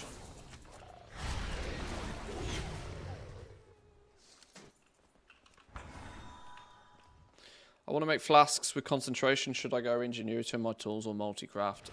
Multi-craft still wins. Until you get to the point where you... okay, the easy answer is multi-craft wins. Because when it procs, it can give you like a huge amount more stuff for free. I don't believe alchemy is a profession that you can get 100% refund on ingenuity. And so multi-craft will always win, actually, thinking about it. If you could get a full refund, you can start wombo comboing like you can do with enchanting, but I don't think alchemy has the ability to do that off the top of my head.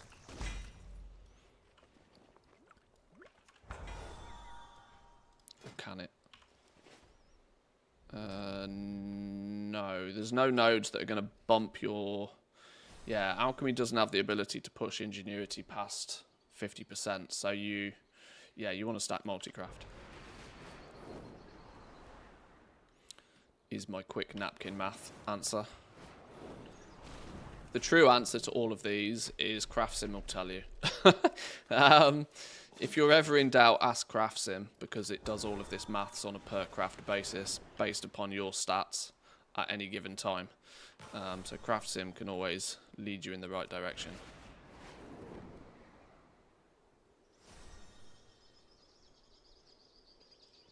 But I can help you out with generic answers.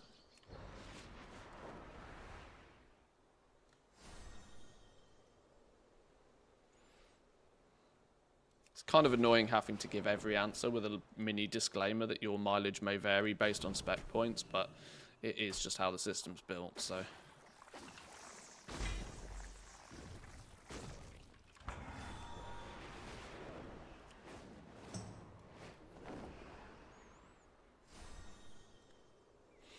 Has Alchemy made me the most gold or some other profession? Alchemy definitely made me a bunch. The main reason Alchemy made me a lot of gold was I was one of the very first people in the EU to be able to make quality 3 flasks guaranteed. So there was a week to 10-day period where I was just printing money with flasks.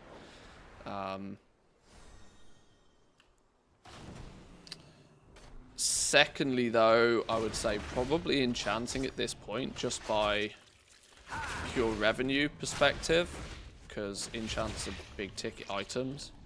Jewel crafting, though, at the beginning made me an awful lot. This is the reason, though, I set up all of the professions, so that, you know, I could play with all of them. As things change pretty quickly. For example, the very first few days of the expansion, jewel crafting, making gem dust and selling gem dust and prospecting was just like silly money. Then, soon as everybody else figured out that you can crush all of these gems that people are making for free whilst leveling and selling at a massive loss, soon as that market died up because all of the cheap stock got bought out, making gem dust was, you know, more routine. Then I moved on to focusing more so on alchemy because I realised my alchemist had not missed a single knowledge point and was getting quite lucky with patron orders. So I focused on that for a little while. By the time my flask market had sort of closed, I had got most of the professions to a point where I could craft pretty much anything I wanted at quality 3. But margins were starting to get pretty tight, so I started building into my alts and setting up concentration crafting professions, and now that's what I'm doing now. So in a space of only, what, 2 months or so, my focus has changed like multiple times. It goes to show just how quickly things do change. That was not a good pull, was it? That was not a good pull. Let's reconsider that option. Oh god, okay. You wiped everybody. More. I must have more. Are we going again? Guys, seriously.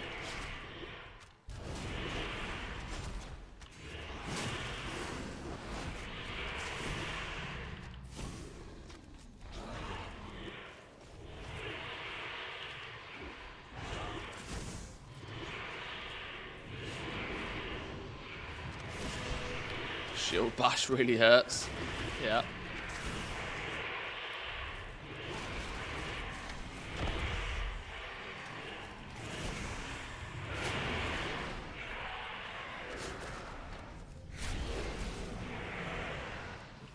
Okay. Let's try that again, shall we? Sheesh.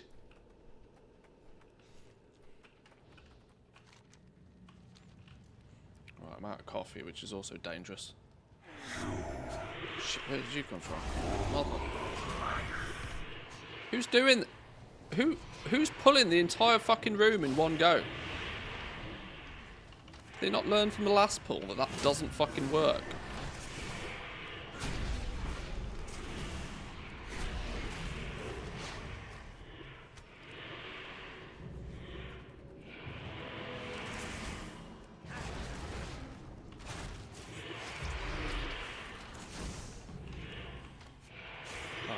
Bunch of morons in here somewhere, clearly.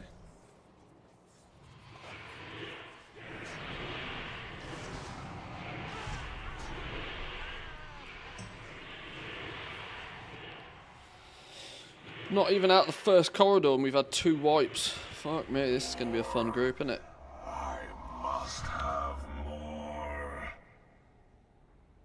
Why would you res? Why would you res?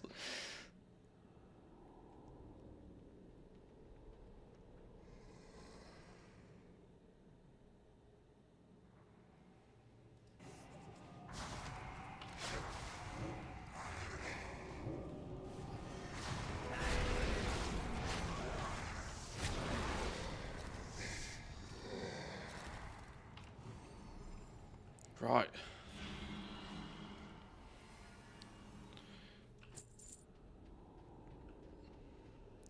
If it's this fucking rogue, it's always pissing rogues.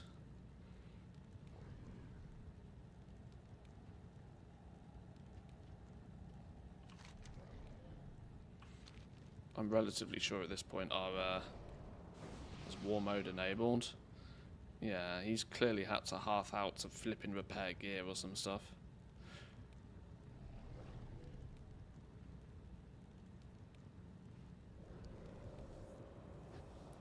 Yeah, repairing.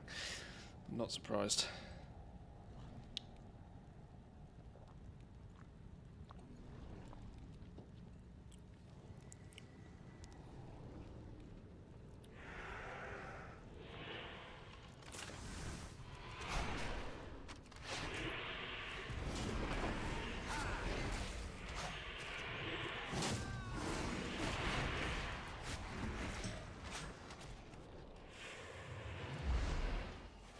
No, oh, you fucking donkey. Again.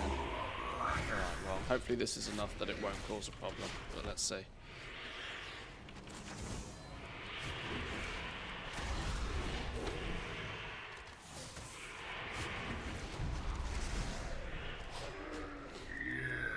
Ha! That rogue got deleted.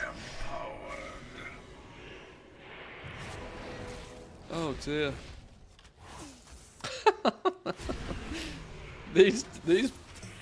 These time walking dungeons right now are all over the place. Sometimes they go smooth as butter, sometimes they're just absolute chaos. He's dead again. Has he got like negative gear right now?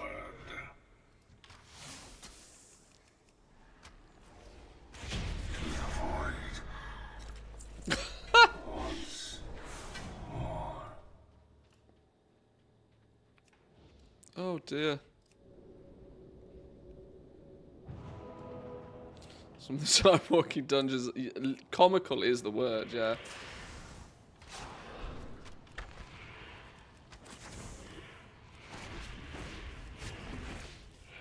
Who would have thought it, right? Scaling mobs that were designed to be level 20 up to level 80.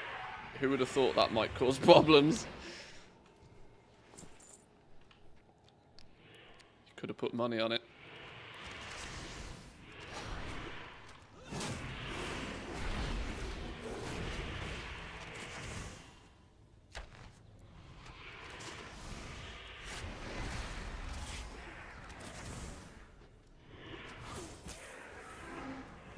Okay.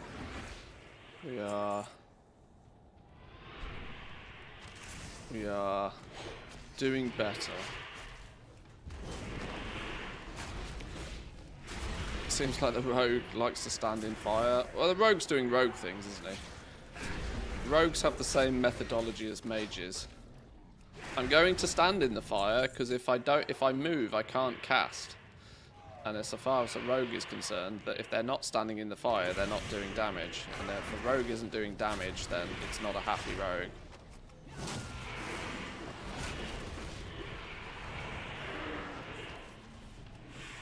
They tend to believe that that's a healer problem. If we are to generalize, and there's no denying, he's definitely doing a lot of damage. What was the code you used to get the Headless Horseman? IDDQD. Welcome in, Jack. No luck this year? No headless luck?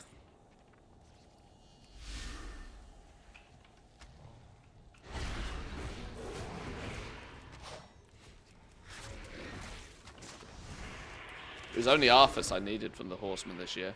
Apart from, like, the new set, which I basically got in a day. Because it was basically guaranteed drop every time. Another year, no luck. One day. One day.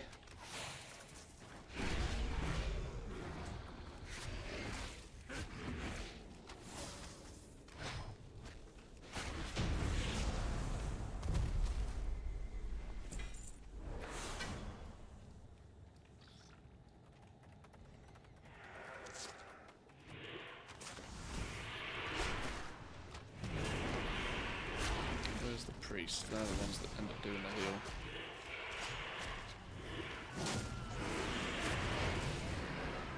Okay, this is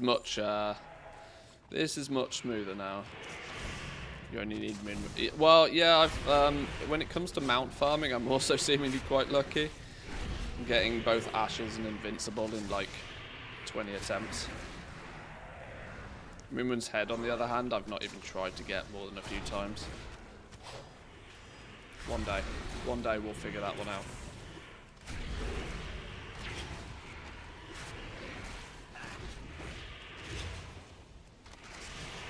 It's all about banking that good luck.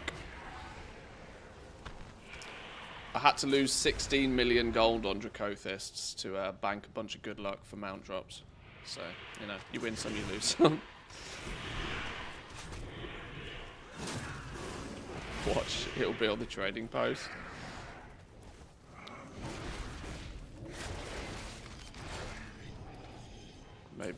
Maybe. Spectral Tiger's got to go on the trading post first though, right? Or a Twitch drop at the least.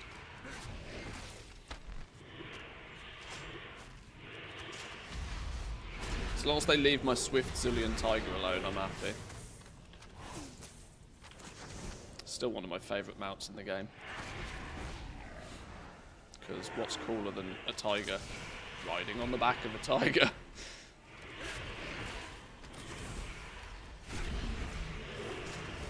What the hell's mulch on a herb and do I need it and how does it work? It's not profitable to use right now. But in essence what it does is it massively boosts your finesse for your next gather. At the cost of a few herbs. It just gives you a single use massive finesse boost. Which, you know, if you say for example turn up on a lure drop node or something, it was in essence because it's a little bit hard to predetermine what you get off a node. It's not really that useful to use. It was more in theory that if we were chasing the elemental resources from overloading, that you could min-max your overload by mulching first to stack your finesse before overloading. But as it turns out, most of that stuff isn't really what you chase after anyway. If you could somehow magically use it to forcibly proc quality 3 herbs, then it'd probably be more useful, but otherwise it's a bit of a nothing burger really. I'm sure the numbers will make sense at some point in the expansion, but the price of herbs is probably going to need to tank pretty aggressively before it does, and it might never actually be worth using. I have longed for a good adventure.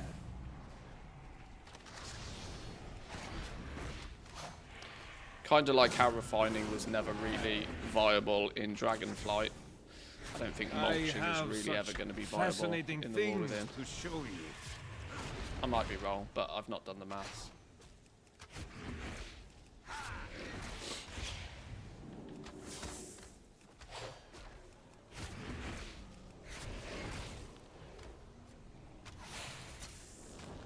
I must think Oh, I thought that was going to ding me 18. It didn't. Damn.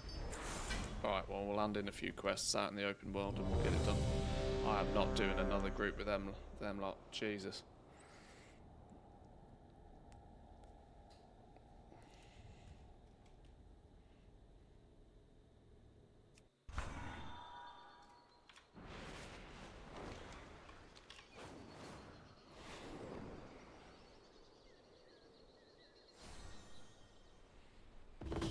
Welcome, Outlander.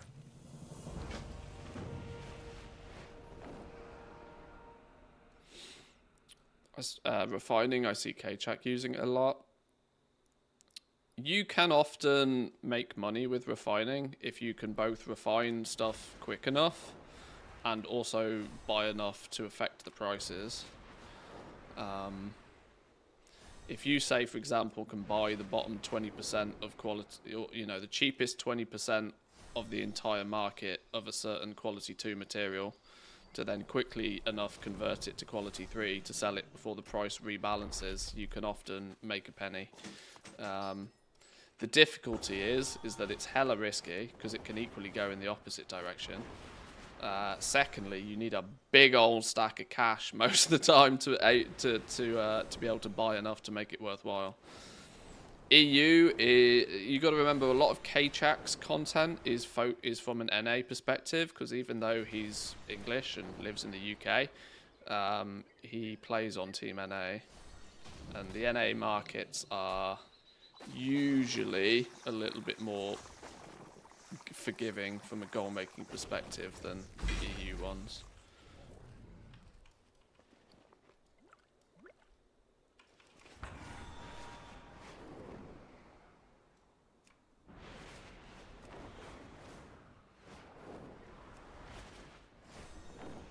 Come on, I need like one more treasure. One more treasure and a couple of quests and we'll ding 80. We'll tick many boxes in one go on this character, I think, if we're lucky.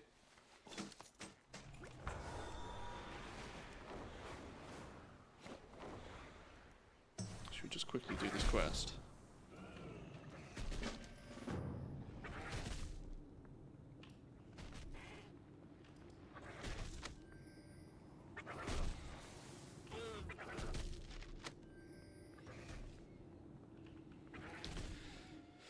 Still in NA, like you said, you need big pockets. Yeah, you're kind of mostly going to need to be able to buy enough of the market to actually start affecting the price, and then you need to figure out if you can actually process it fast enough to make it work.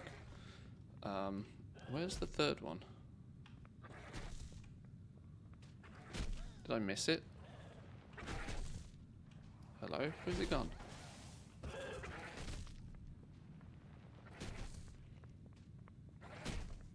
This is why K-Chak's mass production of...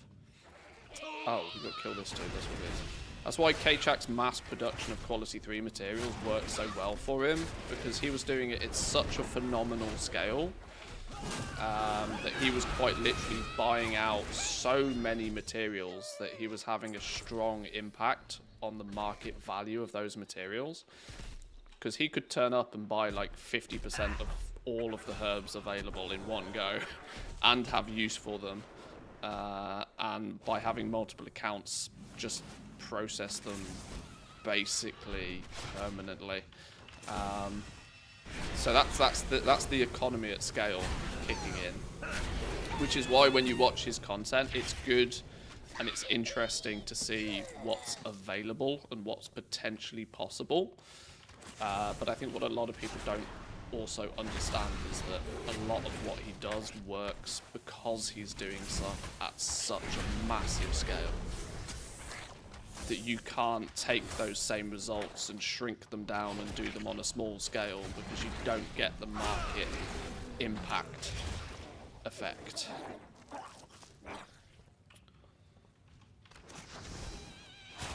But it's still very impressive to see what he does.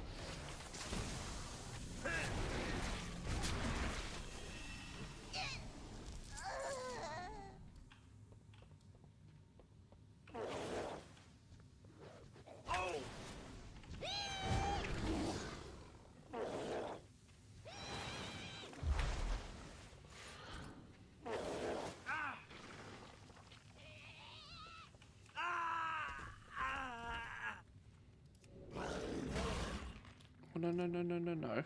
Come back. Oh, my pet's not dead.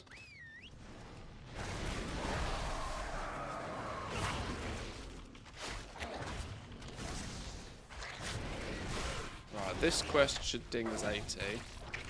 We've got one treasure to get, and then this dude is in a good position. I also need to remember that I have no gear! No gear!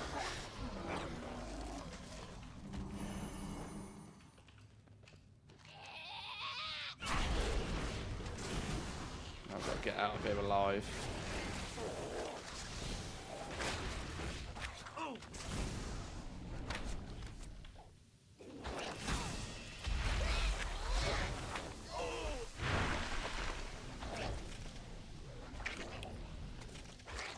At least Turtle gives him a bit of a heal. Oh god, I stepped straight out into poison.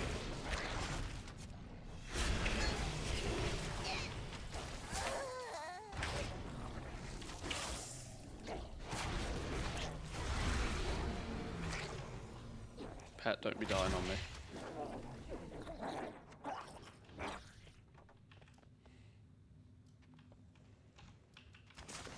I might actually have to fight my way out of here.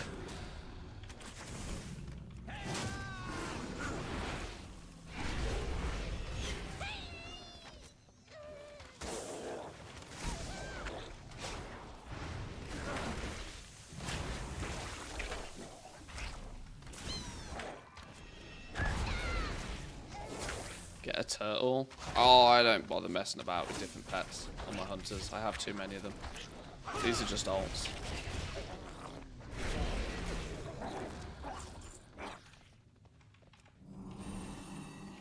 Right, we just run from here. We run and feign death.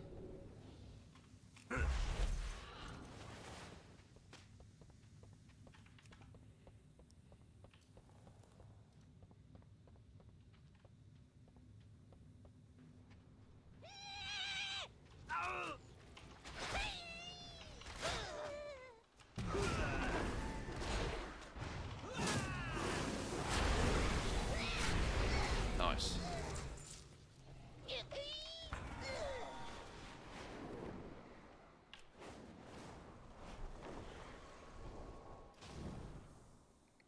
There's meant to be somebody outside the cave here. Much confused. Oh, outside that cave.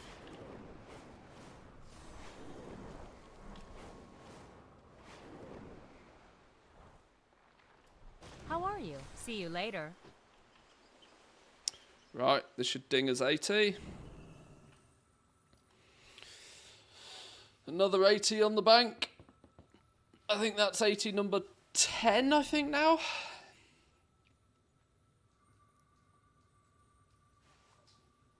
Good day to you. Ah, not quite. Okay. Close but no cigar.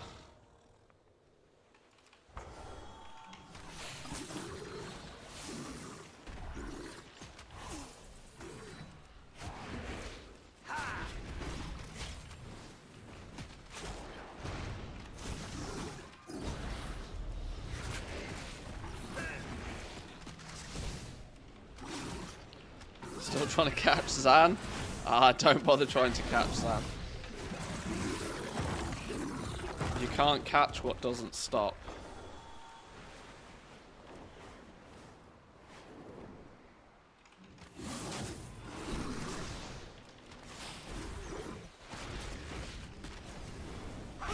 This should be something that is well understood by players.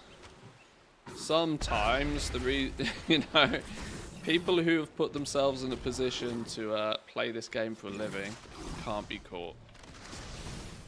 There's not enough hours in the day to catch some people. And you just burn yourself to a crisp even trying. You need something? Have a good one. Ding! Level 80.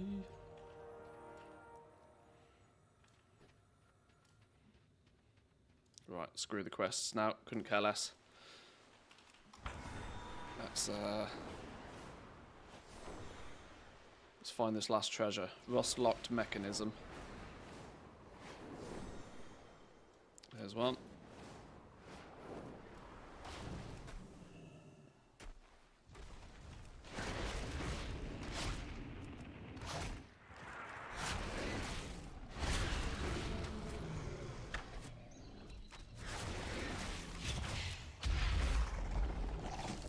Boom! There we go.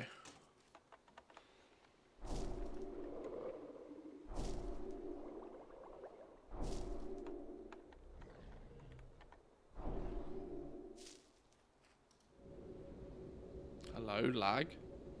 Oh, it's 2 minutes past the hour. That flipping theatre event. Whoever decided to put the theatre event in the flipping main zone where everybody lives, they should have put that in a different zone because it crashes the entire shard.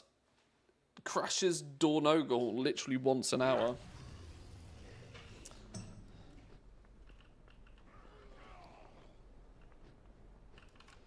Right, that's near enough most everything I need to do on this dude now. Other than saying that, what about these? These are the Kej books, aren't they? Maybe I should go get the Kej books.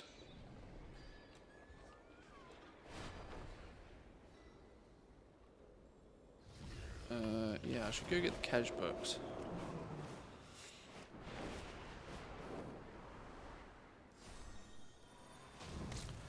What tips would you give to somebody that wants to get into gold farming but struggles to do so? Figure out what your struggle is, and if it's an enjoyment thing, then don't bother. Gold farming is incredibly monotonous and incredibly repetitive, and if you don't enjoy it, I don't recommend anybody do it. Now, if you're interchanging gold making with gold farming, they're slightly different. Farming is a direct trade of your time for something that you can then go on to sell to make your gold that way. Using crafting professions, you're adding value to what's already been farmed by somebody else. And today, it's mostly done with concentration. Pick a couple of professions you like, level them up, and be careful that you don't ever cap this at 1,000, because this is your money bar. You're fishing. Where am I going here?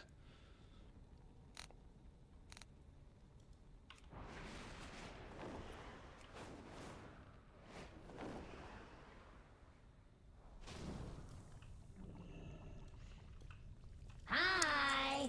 I don't have enough cash on this dude, do I? Let's get some. How much do I have? None, apparently.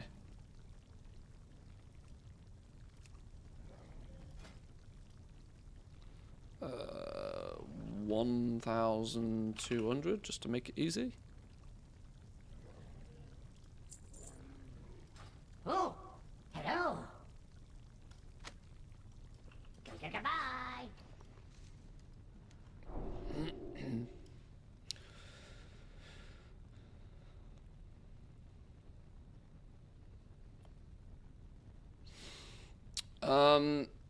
Thing for me is that I don't have gold to make gold, so farming would have to be done by myself to become sustainable. I was thinking alchemy. Okay, it sounds, if you have basically no gold, then don't pick crafting professions, really. You're not going to make any sizable amount of gold anytime soon. If you've got less than 1 million gold, you probably want to just do herbalism and mining or some form of gathering. It's mindless, it's monotonous, it's going to take you a bunch of time, but it's just something that needs to be done. Because you're right, you seem to already understand that you can't really make gold unless you've already got some of it. So you need to do that first step first, really. That first step, which is get some. Get some gold. It depends what other advantages you might have. If you've got a bunch of alts, there are some shortcuts you can take. But you probably need 5 or 6 alts at least for the shortcuts to really work. Right, where's the engineering trainer? Fishing, cooking. Where's engineering? It's got to be around here somewhere. I think the engineering one is near the blacksmithing one, but where's that gone?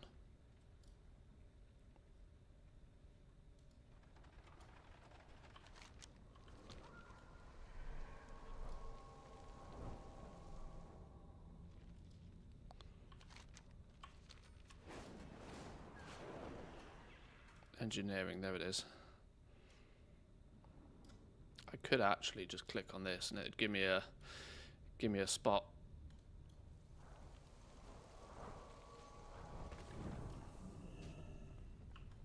Is it you? No. Which one of you is it? Where's the there he is. Here I am. Here I am. Right, one of you. Okay, bye. Okay, bye.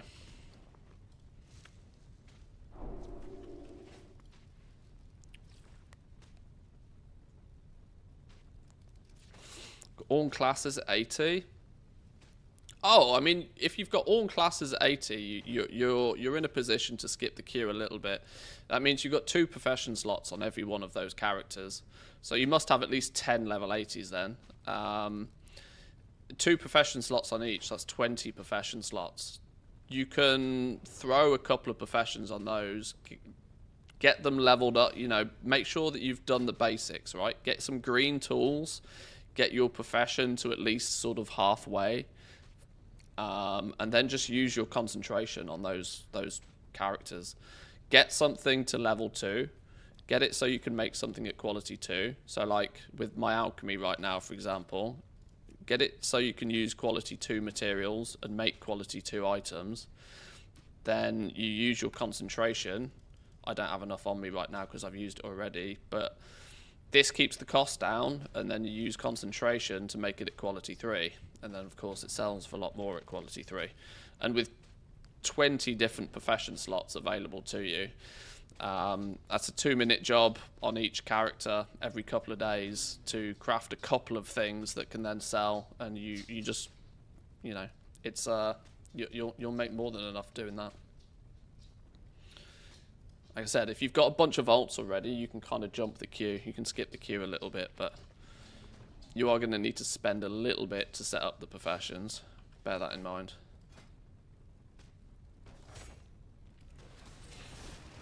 Is it just me or Tinderbox is more expensive now than before the quote-unquote buff? Yeah, Tinderboxes are back up to like 1,500 gold or something, aren't they?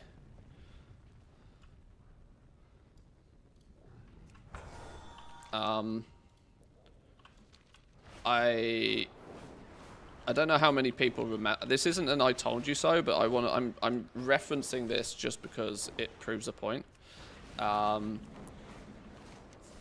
When changes like what happened to Tinderboxes happen, I quite quickly looked at that and was like, well, surely Tinderboxes will still end up at like 1,500 gold a piece. This was when they were like 300-400 gold a piece. And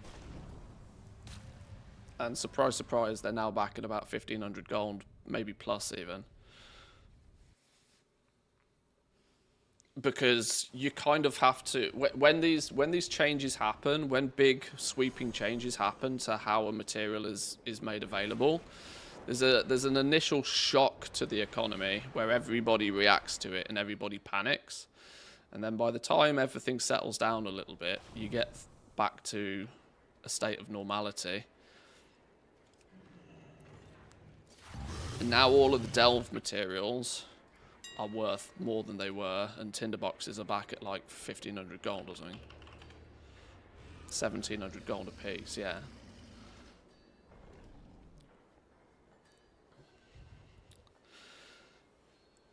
And then this is because of multiple things happening, right? This is because simultaneously all of the materials that can be converted into Tinderboxes have gone up in value. If we go to the vendor and have a little look, all the materials that can be converted into Tinderboxes have been absorbed. All of the cheap shit's been absorbed. Is it you? I think it's you, My isn't it? directive is to serve. So, Gloom Fathom hides are now like 500 gold plus. Ringing Deep's ingots are in the same sort of position. Vial of Kaheti oils are in the same position. All of these have come up in value. Storm caps, and these are because they predominantly only come from delves. They only come from delves or by people out farming treasures. Two activities which people are now not doing in anywhere near the quantity that they have been. And so, surprise, surprise, the price on these is rising. And a tinderbox is always going to be valued at 3 times whatever these are worth.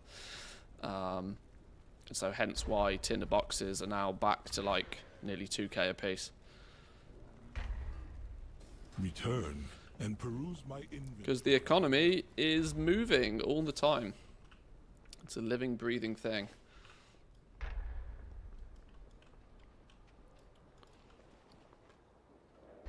Tinderboxes to the moon, part 2.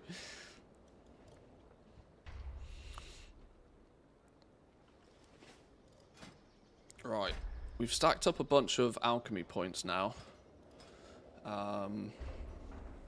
I wanted to hang fire on spending them because I wanted to check whether spending them, whether capping these nodes, I need to do a little bit more research and look into this in a little bit more detail, but I wonder if capping each one of these nodes in turn, do I cap the nodes or do I fill them somewhat equally to gain some of these node bonuses?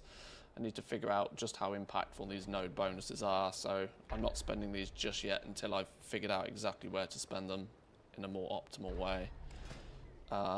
Engineering, on the other hand, I can be a little bit more liberal with because I don't really plan on using it much for much. I don't really know how, what, where or why I was spending points in. I seem to have been pushing into making the profession gear on this dude, but I'm never going to be able to make the profession gear particularly well unless I also have these in order.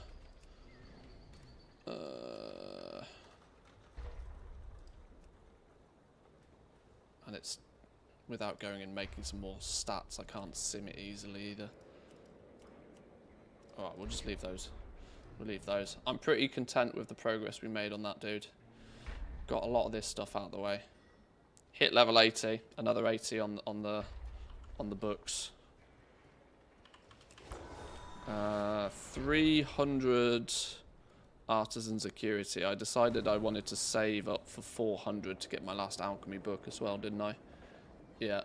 Okay, so I have a plan of action for this dude now.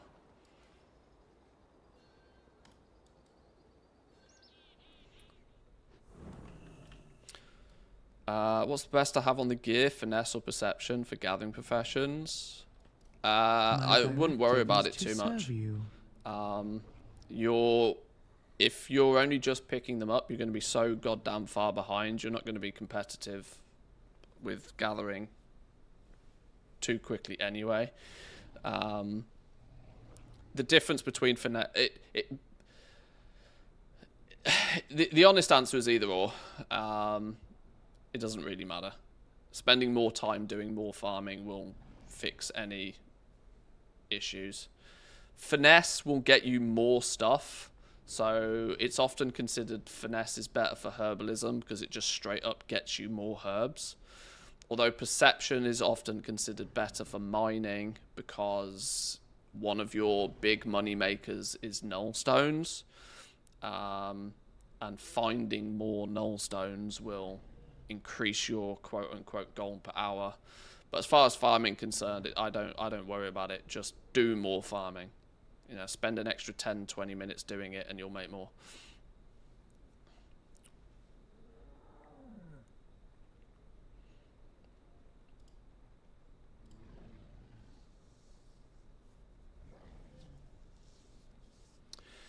If you've ever watched a 0 to gold cap video, job 1 is always do herb mining skinning to get a minimum of 100k. Yeah, you have to have some gold to make some gold.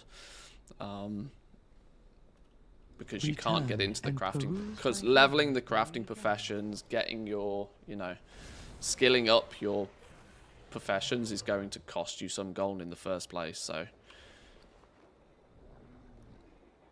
you kind of have to get going somehow. And it's either going to be go and do a few hours of farming, or somehow magically already have a bunch of gold.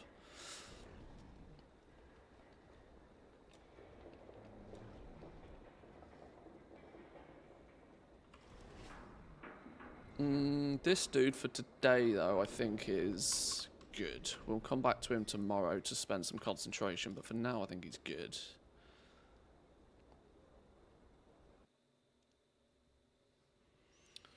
Right, we're about to get into... Why are you so high up the tree?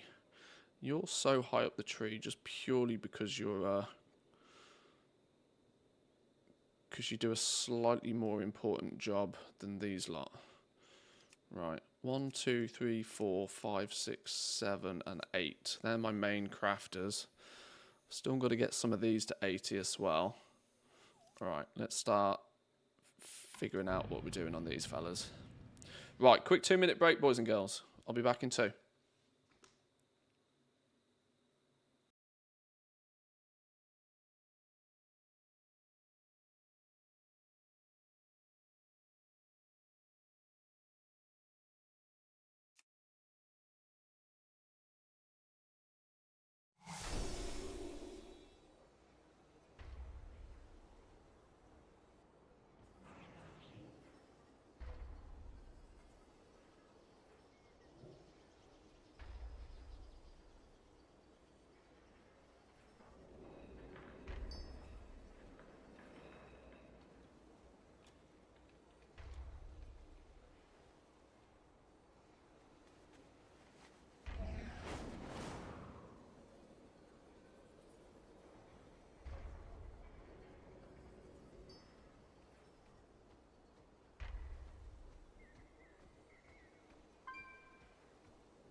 Okie dokie.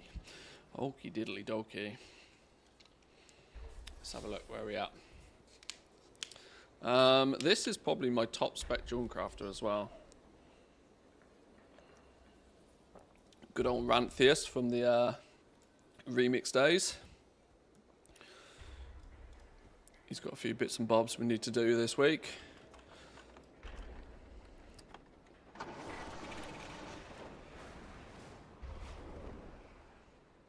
Let's grab some quests. I was meant to do all of this yesterday, never got round to it. Jewel crafting orders. Do I have books? I should have plenty of jewel crafting books pre-crafted.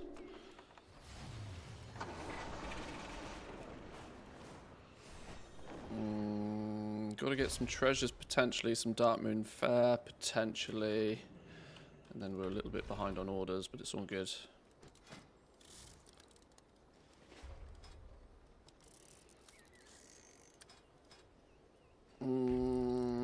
Yeah, shaping is full.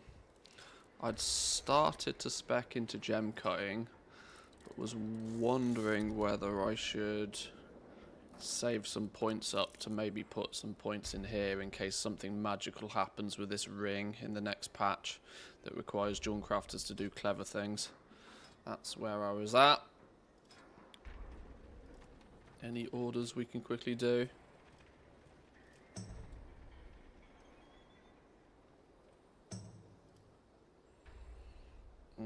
Couple.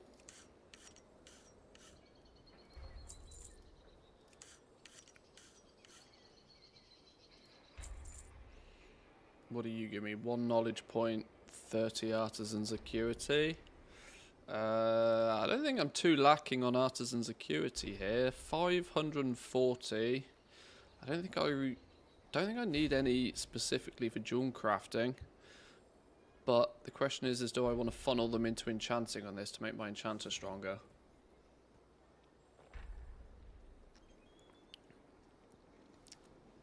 What's the weak aura I have for knowledge points? This is called Moo's weak aura, I think. I have a little document that gives you some of the weak auras and add-ons and stuff I frequently use.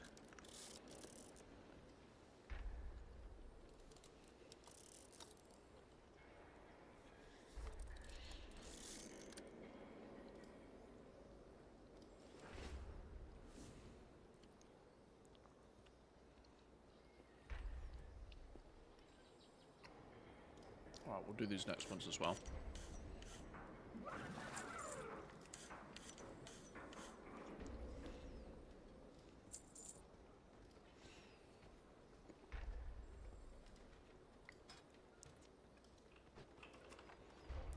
If you don't want to use a week or I have an add-on that tracks it. Yeah, there's also the weekly tracker thing. What's it called?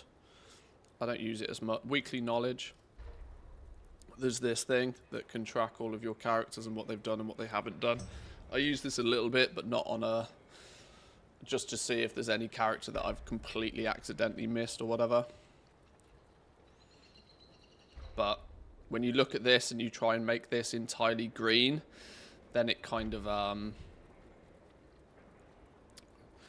if you try and make this completely green, it will send you crazy.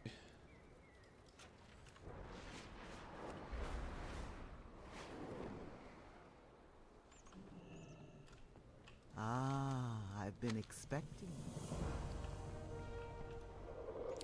Right, there's Jewel Crafting Weekly done. Probably not going to bother. I don't feel much need to bother with doing.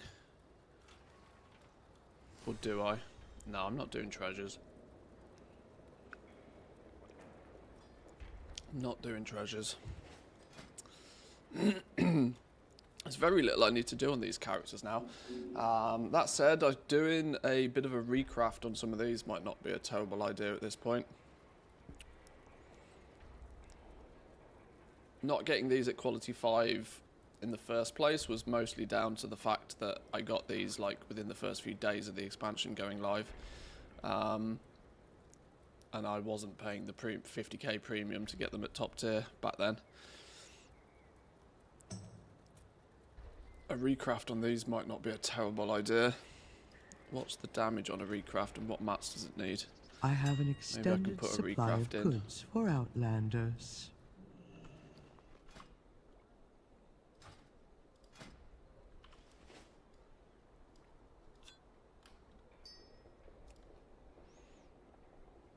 Okay, if we recraft that, it takes a null stone, a prism, and 8 crushed gemstones just for the recraft. Fuck me, that's nearly the same as... That's that's not far off building a brand new one. I didn't realise recrafting was so goddamn expensive. In that case, I'm not going to bother.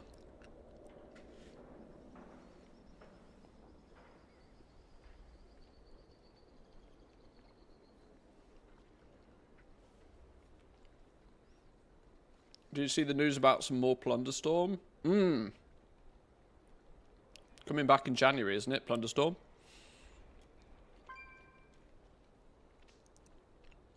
Plunderstorm was fun. I look forward to playing it again. We'll do a week or so of Plunderstorm.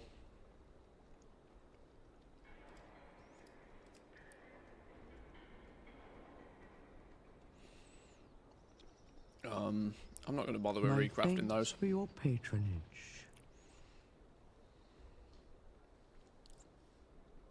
I've already got a multi-craft and a resourcefulness tool. Is there any value in getting a third ingenuity tool?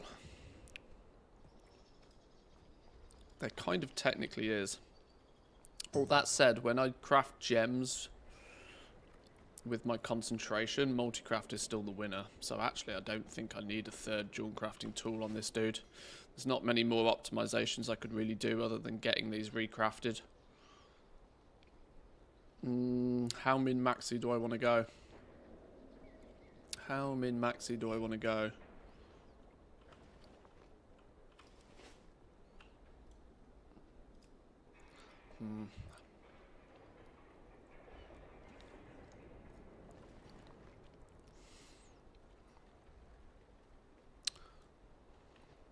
Nah, we're not going to min-max that hard. That means this 550 can be put towards enchanting, which is only a sub-spec, but it does mean I could get both of these maxed out as well.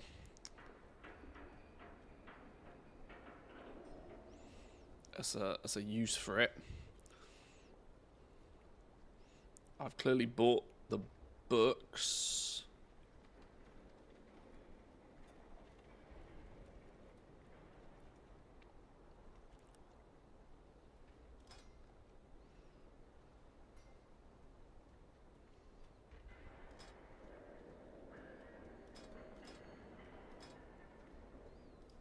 Okay. Wow, I'm in a weird position on this dude where I don't really need to spend this artisan security on much at all. Another 50 of it would get me both enchanting things, and then that's all my tools done and dusted.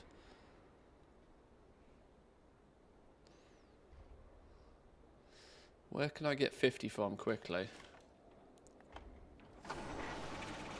Am I fluent in Finnish yet? Not even close, my friend. I understand little bits of Finnish, but when it comes to speaking it, I just basically don't. May the Titans carve your path. It's a kiss curse situation for me with Finnish. From a purely communication standpoint, I will never be better at Finnish than Finnish people are at English. So purely for the purpose of communication, it's not really overly essential that I learn Finnish fluently. And in my personal life, the same scenario exists really. That my need for Finnish isn't really that strong because everybody and everything around me also speaks perfectly good, like fluent English. It's difficult. It's difficult. And secondly, I don't put anywhere near as much effort into it. So, can I just disenchant some shit real fast? Maybe I'll just disenchant some stuff real fast. Let's take 6.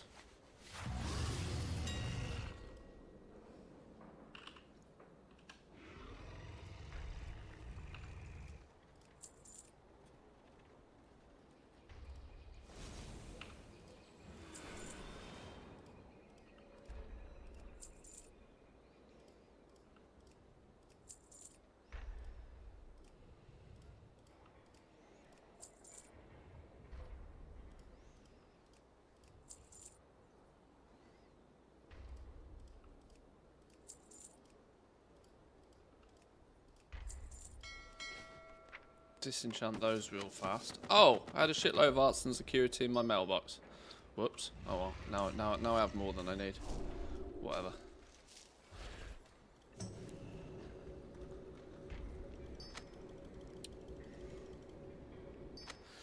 Make it your life goal to read Moomin books in Finnish with the wife.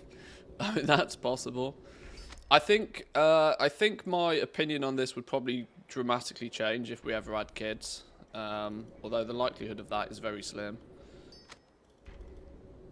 Because, of course, when you start having kids, it starts to become a little bit more important that, you know, at least they speak the native language. And, you know, when it comes to school and all of that sort of business. But that's not a scenario I think we're ever going to be in, so...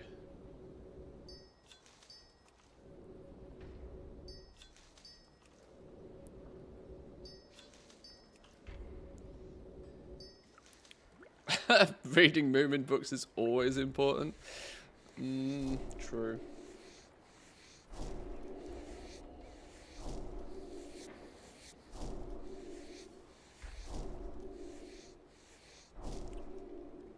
Right, beautiful. Where are we at now? Technically, there's part of me that wonders if I go pick up a couple of treasures and just do my shimmering dust to get this enchanter caught up as well. But I don't really need the points on here. I mostly just kind of want them so that if I then need them, I've got them, if that makes sense.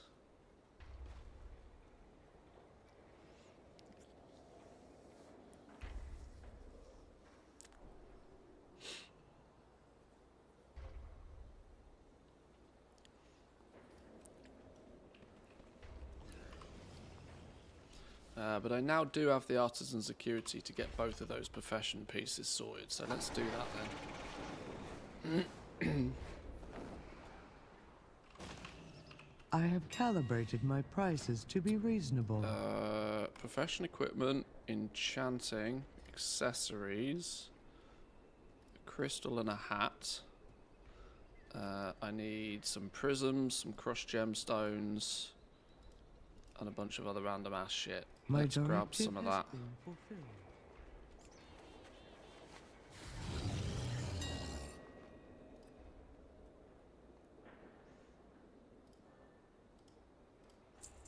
One of you, 5 of you, 12 of you.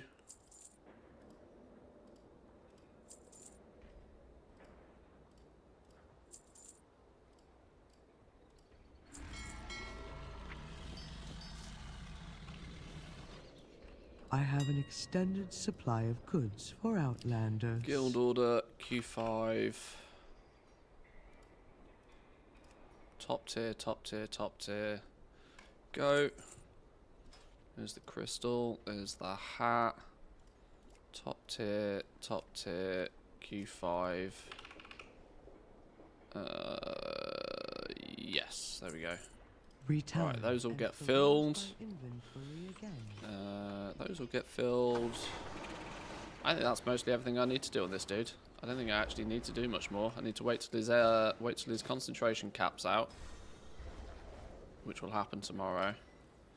Do I want to spend these points on building into any of this, or do I want to save up some points in case something happens with this ring? Especially now that we know the respec's not happening.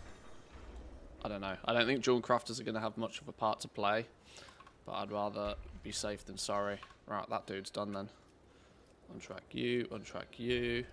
Next tune. Next tune.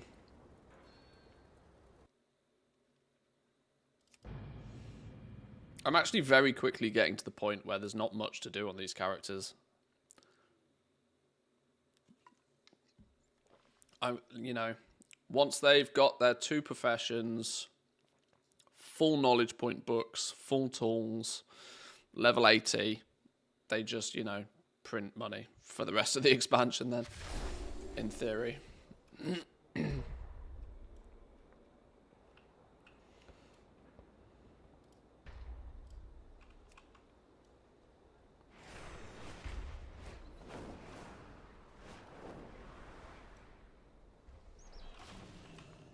How may I aid you? May the eternal sun shine upon thee.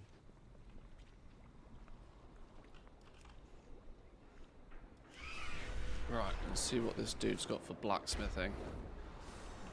He's usually got something to do.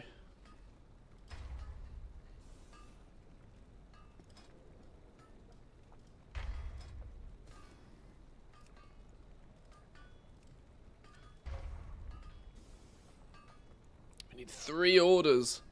Ouch. 3 orders to complete the weekly.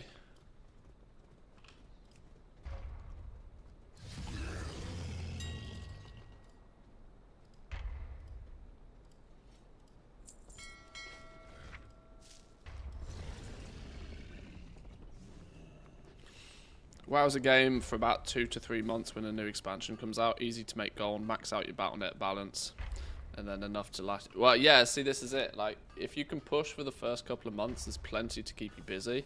Then you're just in, like, maintenance mode. You just keep things ticking over.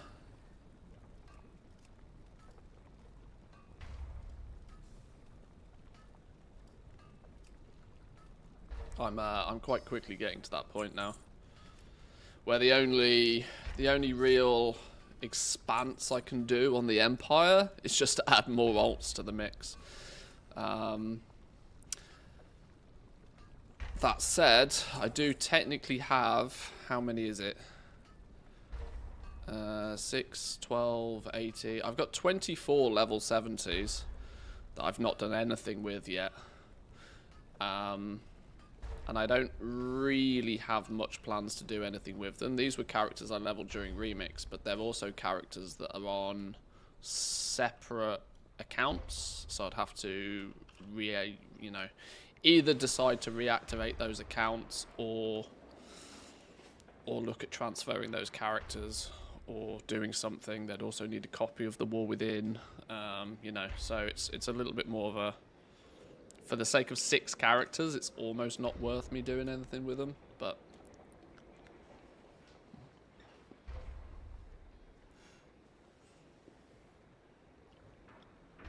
it's actually only 3 separate accounts, thinking about it.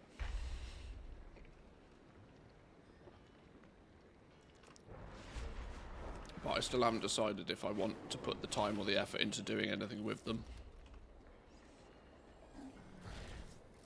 Those accounts could be self-sufficient, though. Because 6 characters, that's 12 professions. Let's say... Whoa. As of right now, 5,000 gold is relatively achievable per 1,000 concentration. Hang on, 240 concentration a day multiplied by 7. You get you get 1,680 concentration a week. You can quite comfortably, in most scenarios, get 5 gold per point of concentration. So that's 8,400 gold a week per profession slot. If you've got 6 characters, that's 12 profession slots.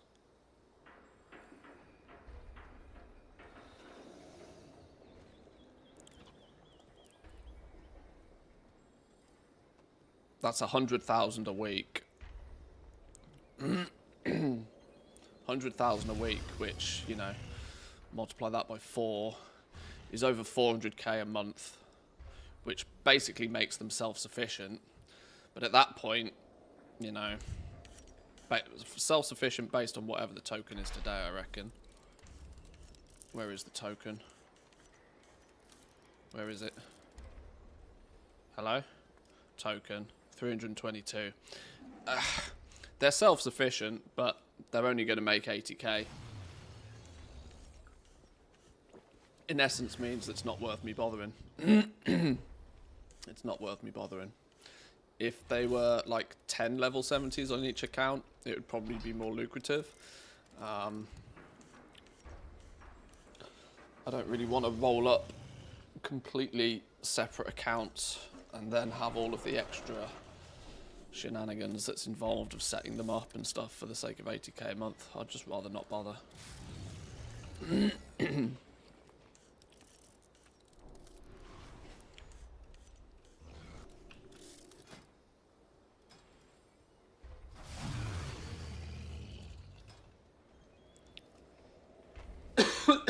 Excuse me.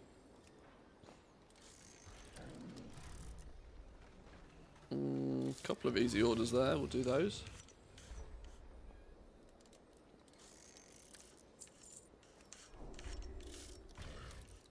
What do you think about setting up an enchanting ingenuity alt this late? Is it worth the gold invested? Dude, we've got the rest of the expansion for you to capitalize on that.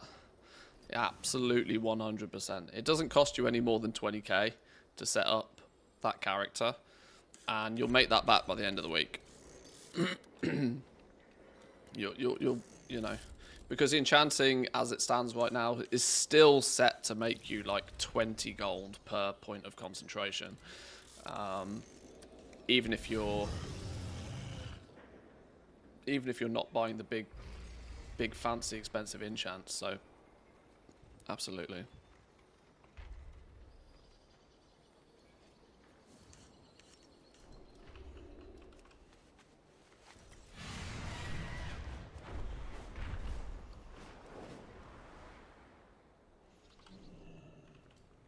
You wish to speak? Winds be at your back. May the eternal sun shine. Yeah, there's often... You see this a lot, right? There's often... The question crops up, is it too late to do X, Y, and Z? And you have to remember that we are like 2 months into the expansion. There's so much time left in this expansion. It's absolutely, definitely not too late, no.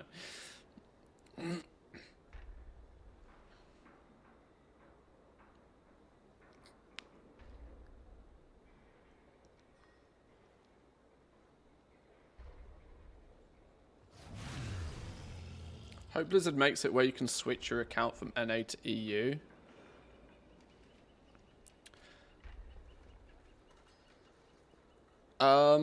They're never going to do that. That's never going to be an option, unfortunately.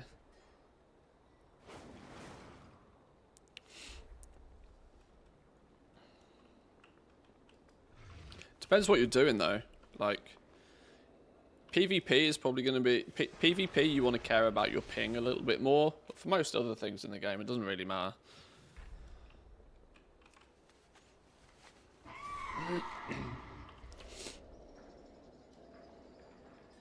I got books. Oh, have I stopped even bothering with books on this dude? Maybe I have. 917 artisan security though. Blacksmithing is fully decked, albeit at Q4. Can we now maybe get jewel crafting fully built?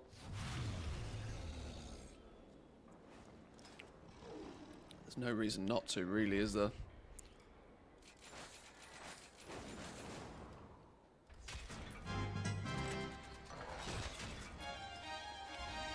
Let's get John crafting some gear. I have calibrated my prices to be reasonable. Fashion equipment, John crafting, go. Oh, hang on, I'm going to think about those ones. These are a little bit easier to not have to think about. Let's track those. Grab some mats.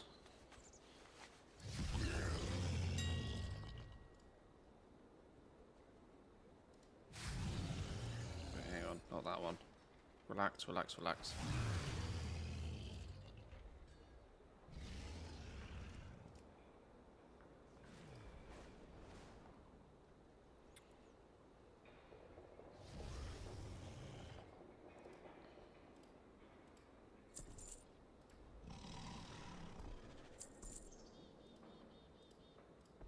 Forget how much these flipping jewel crafting tools cost. Whimsical wirings.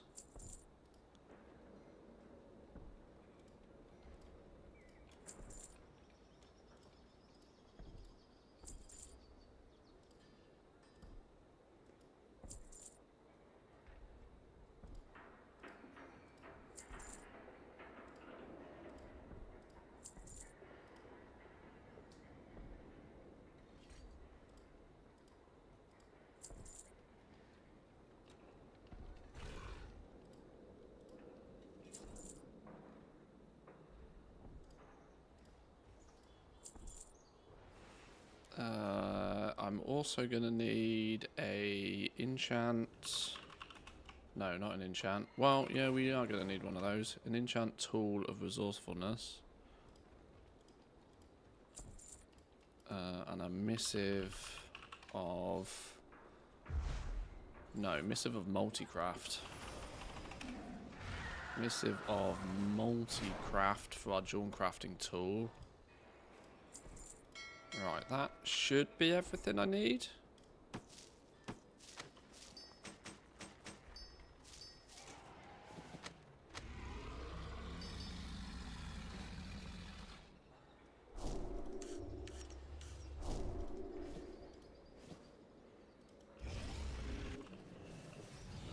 My directive is to Anybody serve you. online in the guild, get ready for some orders. Right, professional equipment, jewel crafting, go. We need one of these with everything, with one of those on it for multi-craft. Guild order Q5, please. Go. We need one of these. Top tier everything. Guild order. Go. And we need the cover for a leather worker.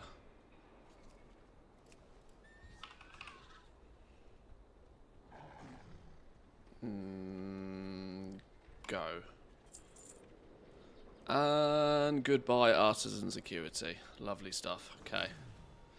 My directive has been... Right, they'll get made in good time, unless anybody's online paying attention. So that's a full set of jewel crafting tools for my for this character. The only thing I probably want to do with my next small batch of artisan security is maybe look at making a second blacksmithing hammer, one with resourcefulness. But as it stands right now, the multi-craft one will do me absolutely fine. But I'm weirdly now at a point where... Do I actually ever need artisan security really on this character? At least not by... Oh, well, technically I could buy the knowledge... I could buy the books. But...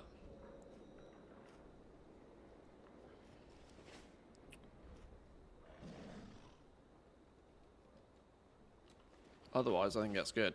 Right, is this toon done? Is this toon done?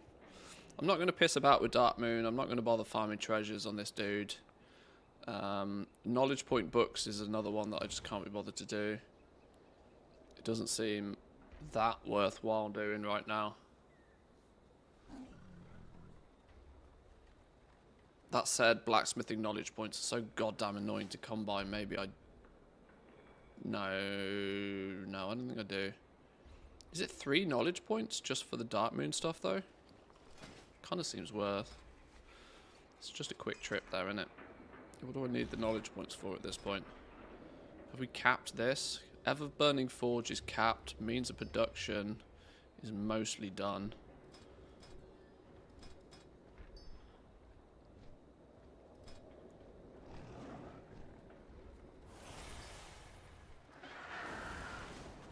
We'll go do the Dark Moon stuff. It's a 2-minute job, isn't it?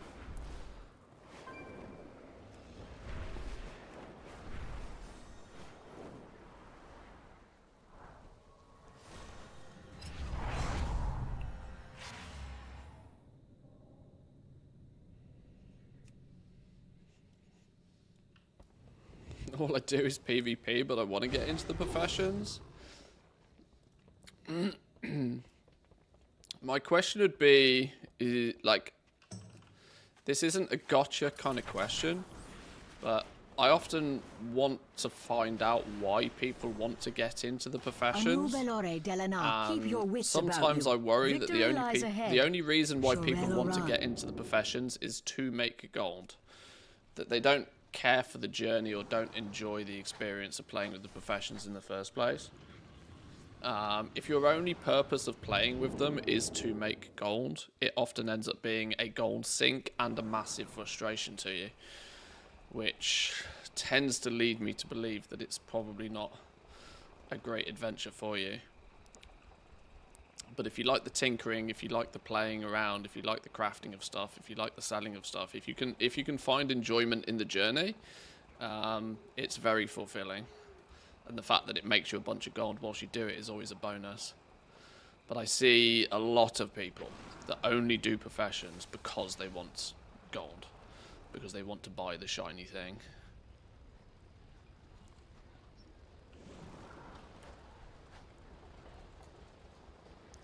I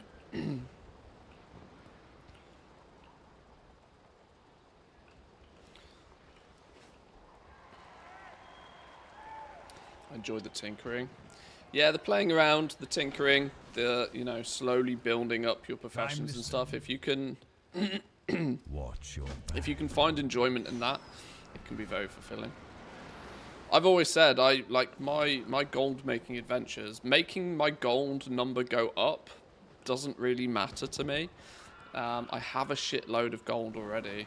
If I was only doing it to make gold, then I'd have stopped a long time ago, because I've already got more gold than I can spend. If like making the gold number go up doesn't matter. I just enjoy the journey. It's the RPG side of the crafting that I enjoy. Which is also kind of slightly ironic when I then turn around and say I'm not going anywhere near work orders. I like the RPG aspect as long as it doesn't force me to interact with other people that don't want to be speaking to me in the first place. As weird as that sounds.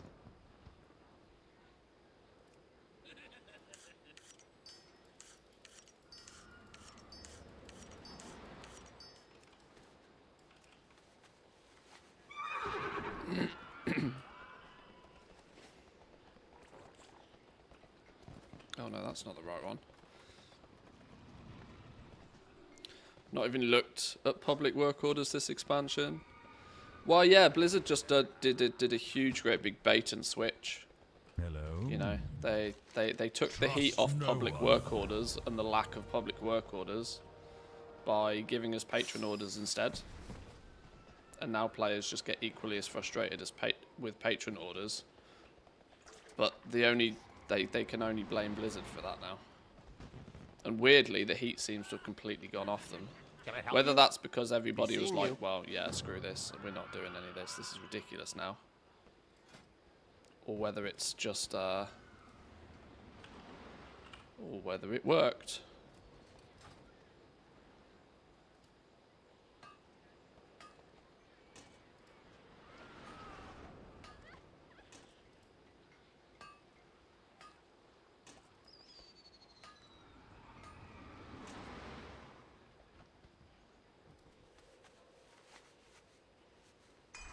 Hey, off and away. Boom. There we go.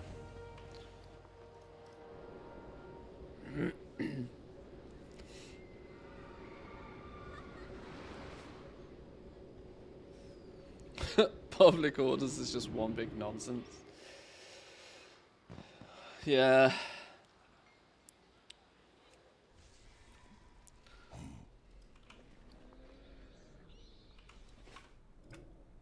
Like I said, Blizzard have mastered the art of distraction. Throughout all of Dragonflight, so many people were like, oh, I never see public orders don't exist. And so then they tried to band-aid it by saying, right, well, you don't have to provide any materials. That basically meant there was just a bunch of bullshit orders, and so all of a sudden people could see public orders, but then they never wanted to fill any of them because they were all bullshit orders. So that created a new problem. And all the time, throughout all of Dragonflight, what Blizzard didn't really realise was the fact that people were only complaining about work orders because they felt the need to do work orders, not for the fun and enjoyment of doing work orders, but to fill this bar. That was the only reason people wanted to do public work orders, was to fill this bar. And soon as they gave people alternative methods to fill this bar, surprise, surprise, all the desire to fill work orders from those keyboard warriors dissipated. This is often what you have to do when, and I think Blizzard struggle with this sometimes, is they struggle to actually get to the root of the problem. Why are people complaining about a certain thing? The reason is often not so literally the thing they're complaining about. If you fix the thing that people are complaining about, that might only move the problem somewhere else.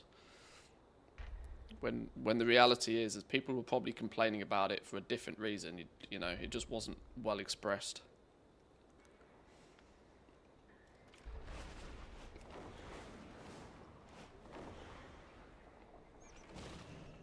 The winds guide you.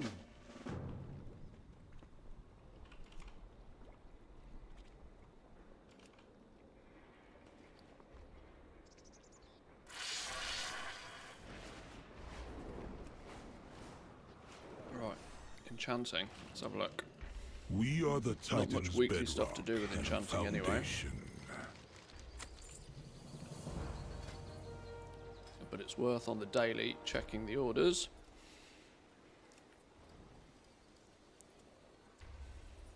$10 artisan security, 10 artisan security. Do I care to spend the gold for 20 artisan security? I don't think I do. I'm pretty sure I don't. I don't need any gear.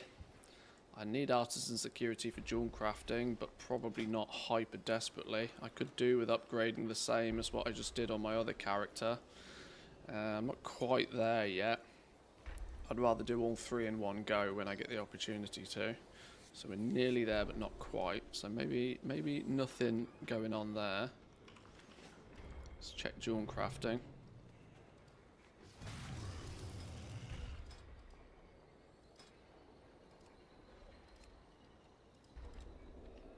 Ooh, actually some orders here.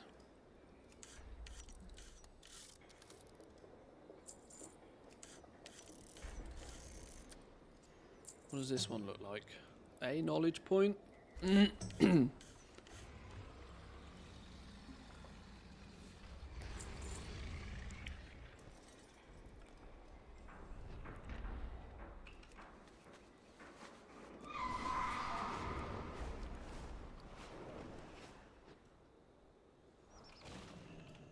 What brings you here?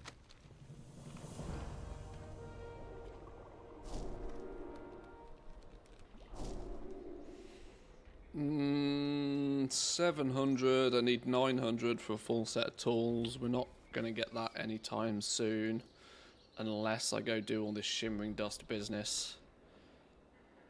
Oh yeah, maybe we do that. Maybe we go grab some treasures on enchanting. Do the shimmering dust. That will put us above 900 artisan security, and then that means we can max out the tools on jewel crafting as well. Yeah, that'll work. Does mean we have to farm a few treasures for 10 minutes, but it's all good. Our miners had to leave their that a tools treasure? behind when the Nerubians attacked. Please retrieve them. With Patron orders, at least I know it's an NPC and not a real person asking me to craft top gear for free with my own materials. Yeah, it's weird how we can kind of forgive Patron orders for being dog shit because we know that there's not a real person behind it. It kind of gets a bit of a free, well, not necessarily a free pass. It's still frustrating, but we kind of don't really have... There's not the emotion that comes with it. There's no emotional baggage with Patron orders because we fundamentally understand that they're likely a scam in the first place. And there's not an individual we can point a finger at and blame. Whereas when bullshit orders turned up with public orders, you know, there was always a finger to be pointed, which gamers do love to do. Do love a good finger pointing. I'm not an asshole, but he's an asshole. Point finger.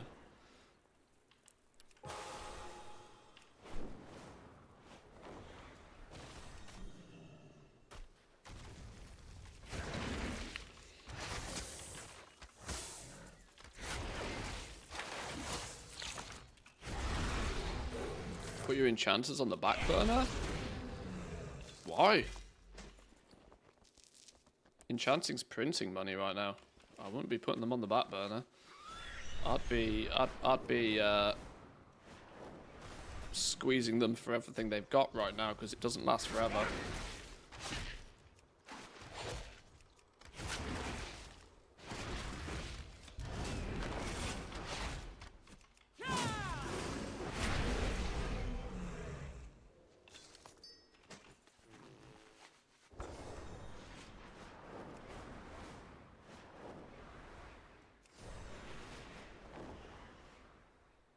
Not to mention Enchanting's catch-up is so quick and easy, it's almost stupid to not do it.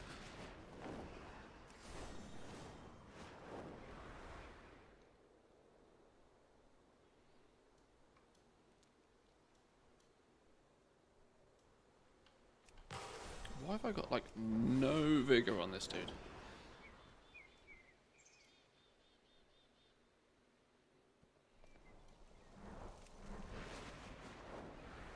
True, I've even created or converted 2 enchanting toons. Yeah, the concentration conversion on enchanting is so lucrative right now. It's literally making 20 times more money than professions like in leatherworking, doing the same process.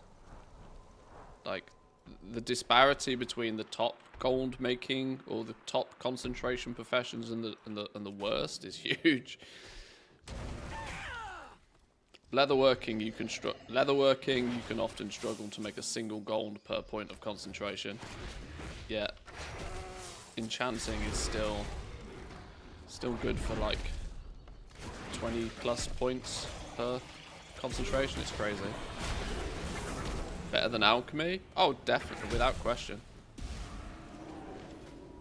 This is another level 80 character with no gear. That's probably half my issue, isn't it?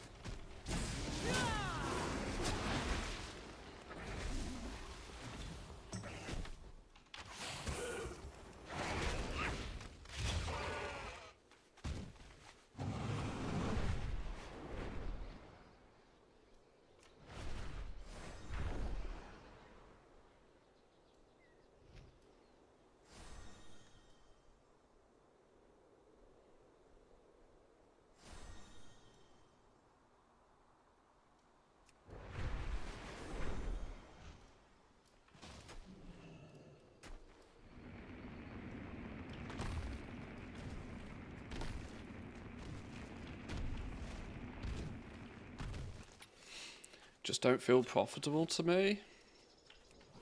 I'm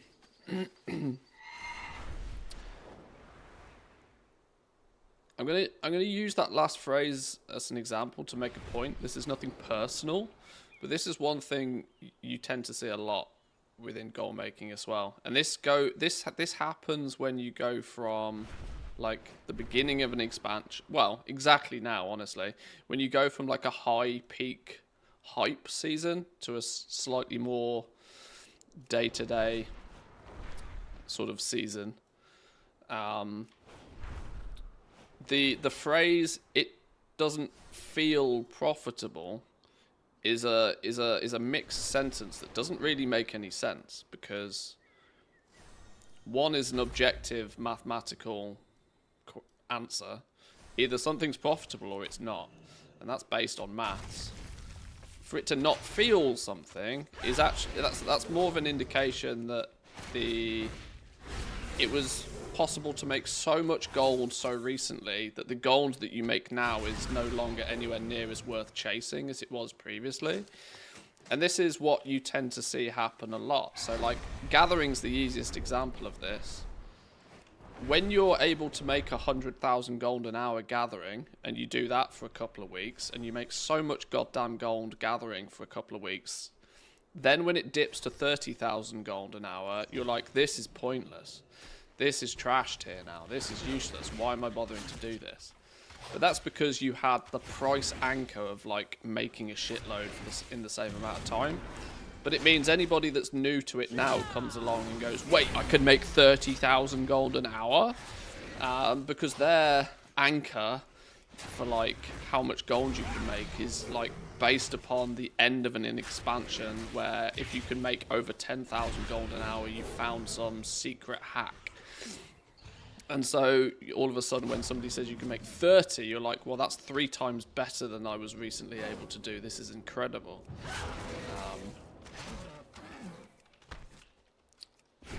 And this causes a lot of rotation of players, right? Those that turn up and make a huge amount of gold in the first couple of weeks tend to disappear completely as soon as things start to dip. But then a new wave of people come in and are like, oh yeah, we can still make good gold. Still make a lot of gold. And it's all based upon what you're kind of used to before.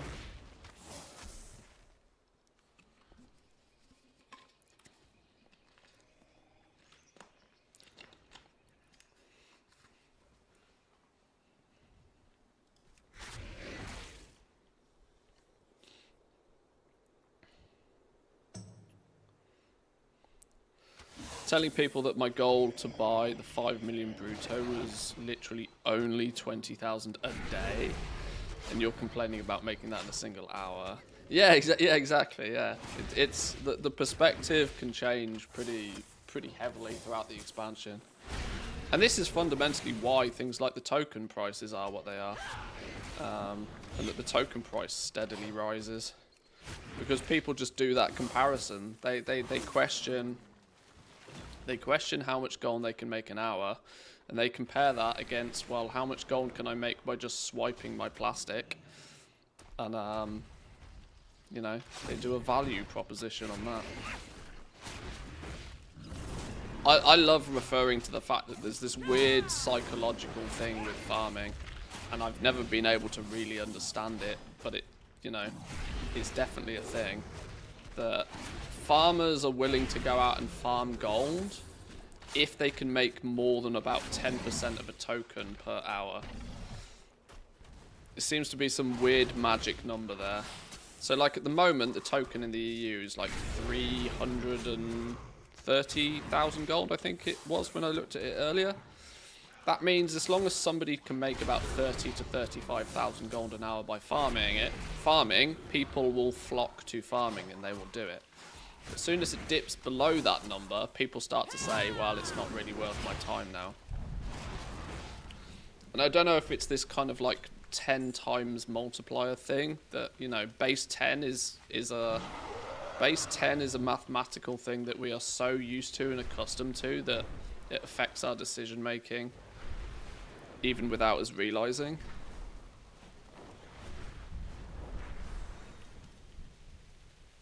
But I've always found the psychology of that quite interesting.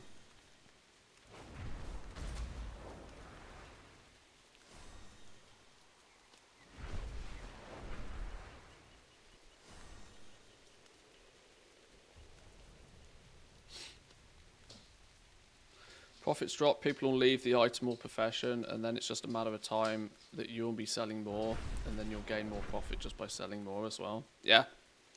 Yep. Big part of why I tend to recommend people focus on just selling more. Just sell more. Don't worry so much about the profits. Just figure out how to sell more. Because every sale you make is a sale that somebody else is not making. Let's not forget that one simple fact. If you sell something to somebody, that means somebody else didn't.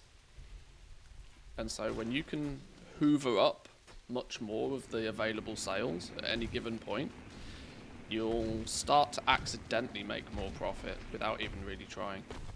Because you'll unknowingly, you'll actually be restricting your amount of competition by driving more sales. It was way more easy to see this effect happening before everything went region-wide, but it definitely happened. Shadowlands was the epitome of that, right?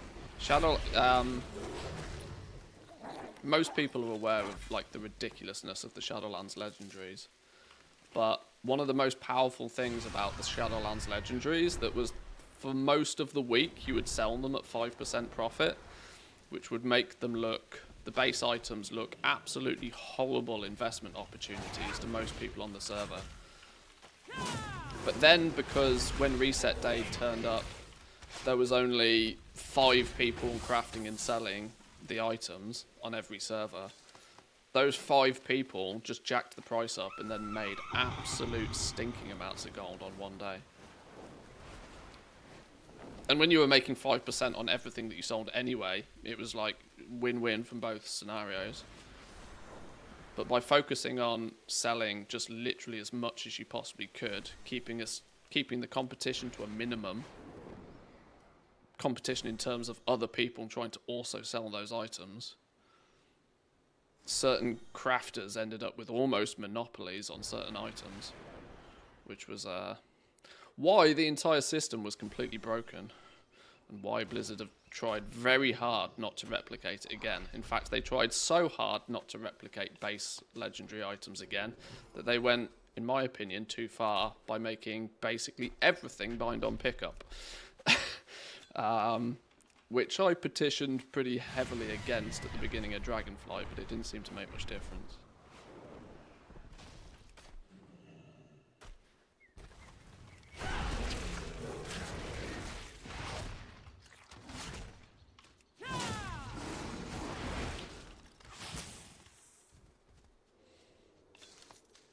Come on, where are these treasures? We've only got 2.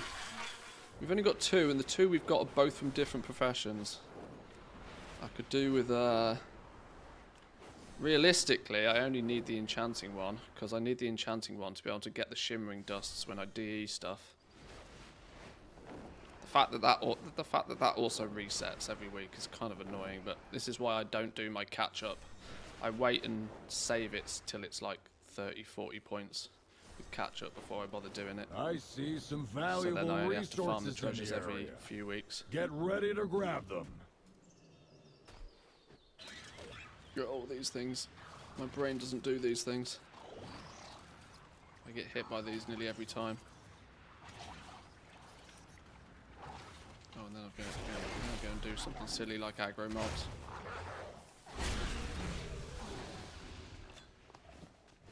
Never lucky. War supply crate? Where are you? We should go grab that. Get out of combat fast enough.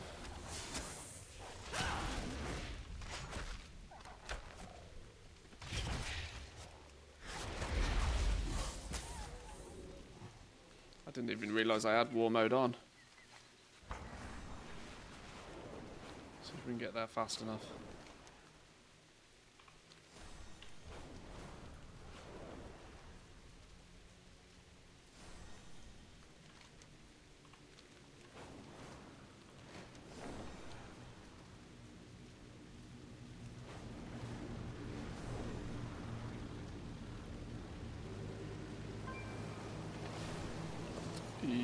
Yoink.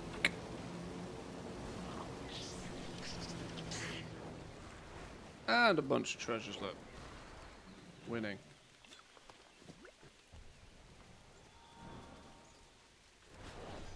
Didn't even have to do the hard work for those ones. Didn't get any treasures though, mind. Stupid game. Game's rigged.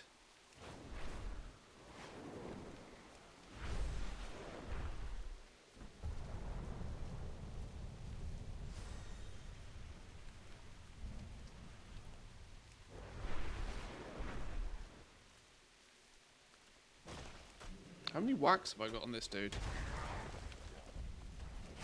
I can't see it in my bags. Where's it gone? Oh, shit, I've got 140 wax on this dude. I should go cash that in as well. It's cash monies. I'm probably going to have 150 wax by the time I get these treasures as well. That's three turn-ins, isn't it?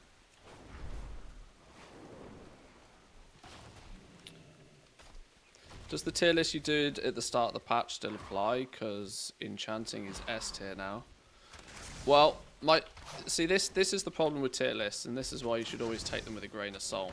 I dumpstered enchanting in the tier list, but my tier list was mostly done from a very early expansion perspective. We're not in a very early expansion perspective anymore.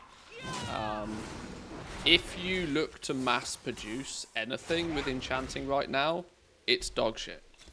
Absolute dog shit. Your ability to mass produce anything is basically zero. So in that mindset, it's terrible. But if you have an alt army and if you can level enchanting 20 times on 20 different characters, it just so happens to be the best converting profession today for concentration. So it can both be at the top of the tree and the bottom of the tree, depending on how you're trying to use that profession. I still think that the long-term viability of enchanting is not great, because we're only a couple of months into the expansion and you basically can't mass produce enchants for a profit anymore. You can, but you've got to try really goddamn hard. And every day that goes past, the cost of enchants is going down. And so enchanting is doing exactly what I expected enchanting to do. Be super duper mega profitable at the beginning, have a huge great big season 1, but then die a death, because it usually does. And that's why I didn't put enchanting particularly high on the tier list. So tier lists are difficult because it's hard to get across the nuance of why your answers are what they are and why exactly you think they are.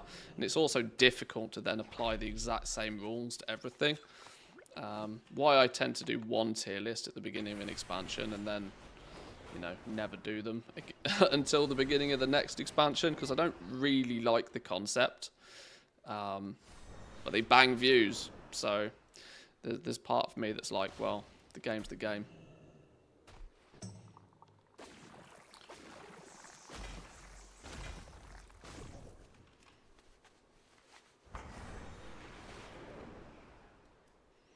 And the second side of that is that as soon as you do start to try and give nuance to your answers and explain X, Y, and Z to why you're positioning something somewhere, the video ends up being 3 hours long.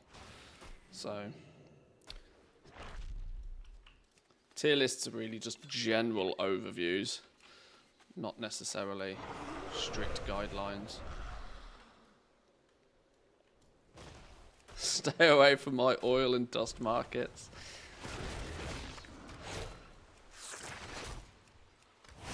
This is why I kind of worry about them doing any sort of respec system, really. Because it will mean that people will all flock to whatever the cookie cutter thing is at any given time.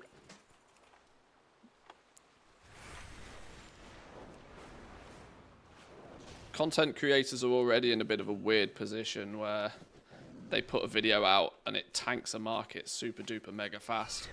If everybody has the ability to respec their professions into that thing that they watch a video of, it's going to nuke things so goddamn fast, it's not really going to help anybody.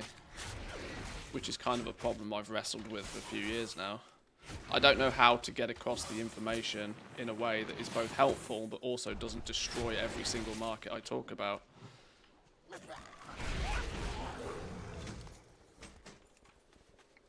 And unfortunately, I've gone the route of just not talking about stuff in video form, which is probably also not the answer.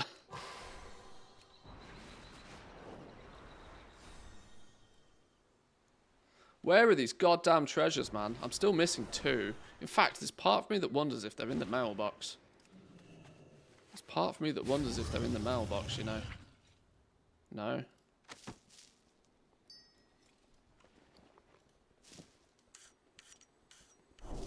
I'm just getting giga unlucky on drops on this tune.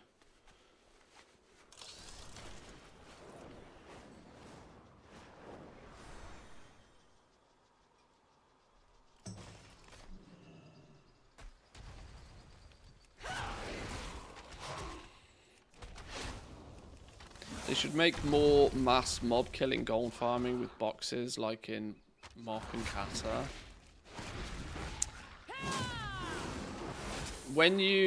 That's more referred to as raw gold farming, when you are not gaining your gold from another player, but gaining it from the environment or like the world, the mobs. So, you know, like completing world quests or grinding mobs for gold drops. Raw gold is problematic though, and it's something that Blizzard doesn't really want to introduce more of it, because it directly creates inflation in the game. And for every single piece of gold that is created by you killing a mob and it generating that gold out of thin air, Blizzard then has to account for that also leaving the game somewhere else with an equally equivalent gold sink to try and keep things in balance. And considering there is a disproportionate amount of people that will then make most of the gold, sometimes in an illegal-esque automated bot fashion, compared to the amount of gold that then has to leave the game by others, you have to then somehow transfer that gold through the economy. It's problematic from Blizzard, for Blizzard to deal with that, which is hence why I think in the last few years they've really cracked down on both the amount of gold that is just generated out of thin air, but also you'll notice that the amount of gold that like naturally leaves the game is a little bit more controlled than it ever used to be as well. Keeping those two numbers, like the amount of gold that's created and the amount of gold that leaves the game, keeping those two numbers like quite tight is really all that Blizzard does to try and maintain the economy in the game. Everything in the middle between people crafting and selling shit on the auction house is just, you know, you go do your thing sort of stuff.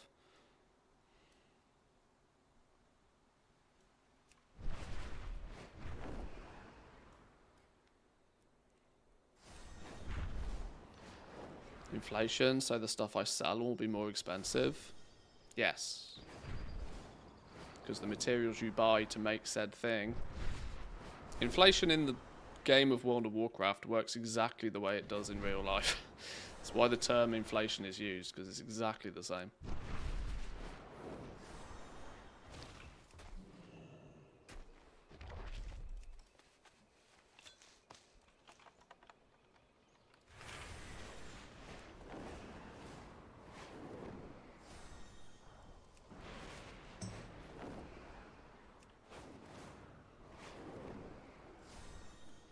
Right, I've got one more flipping treasure. And true to form, it's the one for enchanting that I need, which is the only reason I'm out here finding them anyway, which was so I could do my shimmering dusts, which means it would give me enough artisan security to build my tools for jewel crafting. There is a purpose to all of this. It's not just for the knowledge points I need these treasures for today. There's a bigger goal that I just can't seem to find, this last goddamn treasure.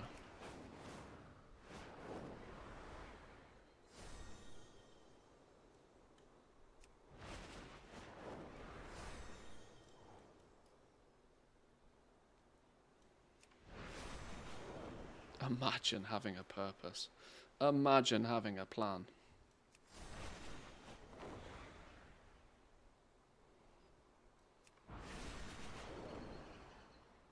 Maybe we go this way. There's occasionally treasures around this way.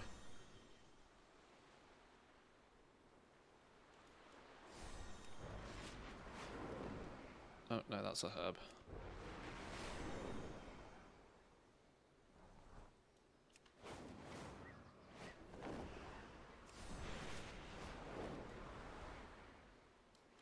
Tend to go ringing deeps to find the treasures.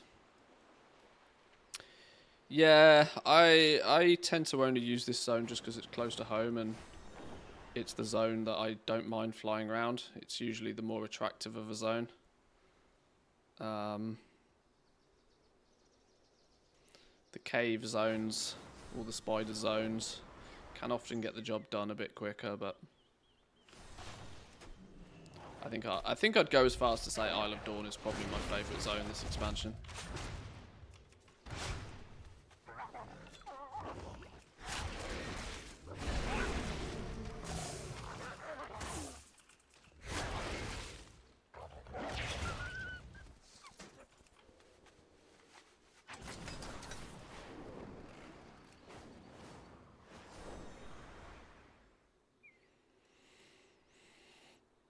It's also probably got a little bit to do with the fact that I pretty much could close my eyes and tell you where every single dirt pile spawns in this zone as well.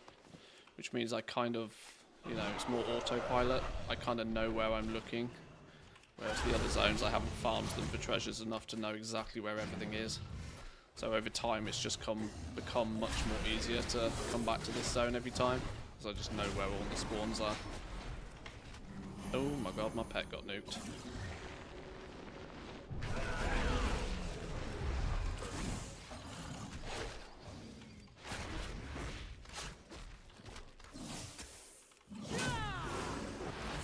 Is it worth selling the ore and herbs as I pick them up, or should I look at refining it? I mean, if it adds value, refine it, but it probably most of the time won't. Hey, there it is. Got it.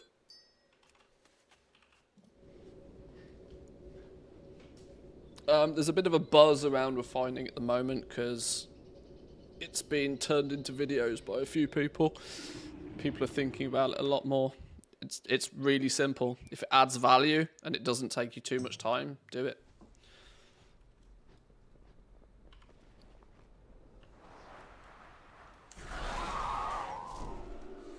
But then also ask yourself the question, if you're out there farming the herbs in the first place, would that time be better spent just going out and farming more herbs? What actual extra value are you adding? And is it how long is it taking you to do it?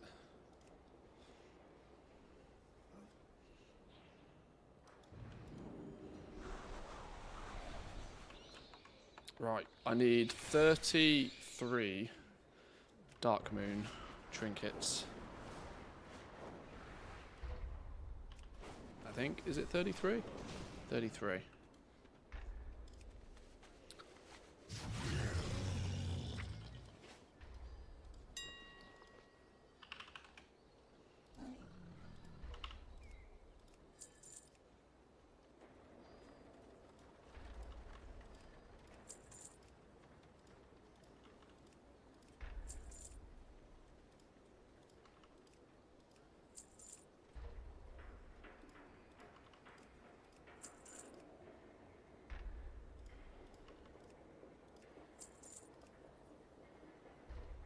Where's 7 gone? Oh, there's 7.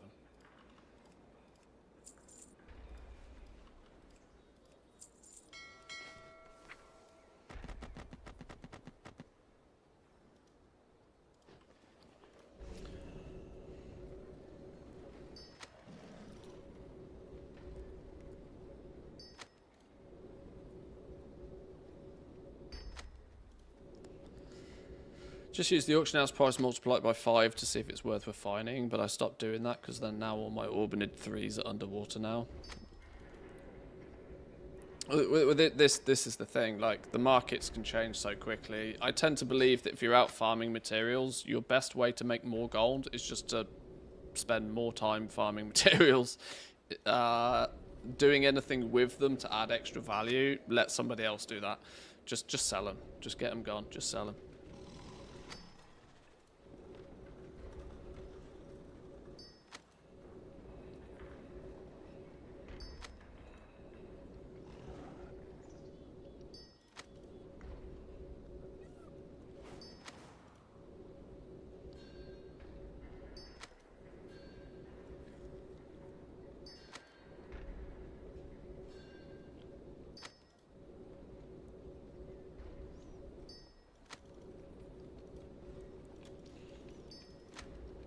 Right, if we get all these made, what's 33 times 5? It's like 165. Is it 165? 165 artisan security, which should be just enough to push us over the 900 needed to get our 3 bits of gear for junk crafting. This might work. This might work out perfectly, you know.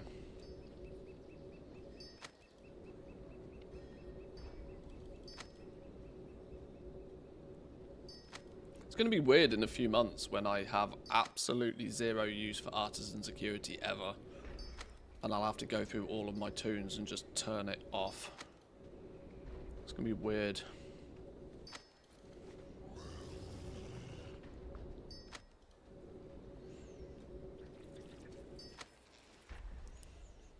And by turn it off, I mean just, you know, no longer do patron orders that give only artisan security, for example.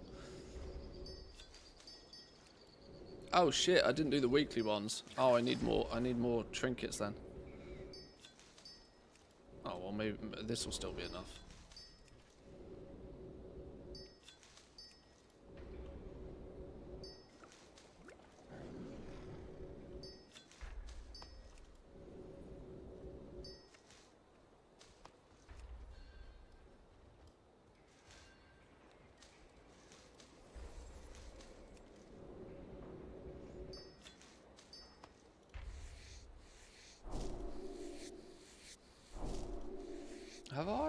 Have I put points? I must have put points. Has this dude got points into disenchanting?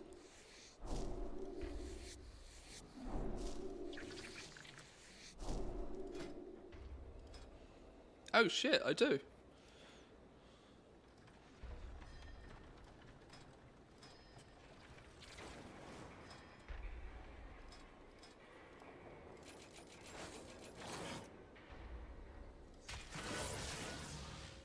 Damn, son. Make money while I do it.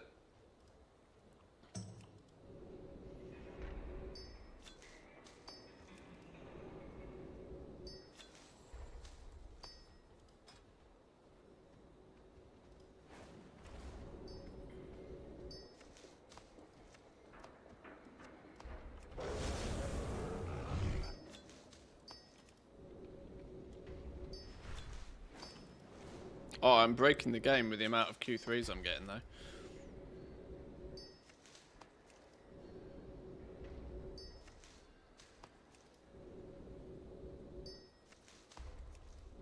Yo, at this rate, I'm going to end up making money off this. That's not meant to happen. What are these? 200 gold a piece. How much was I paying for these Dark Moon decks? Like 70 gold a piece, something like that.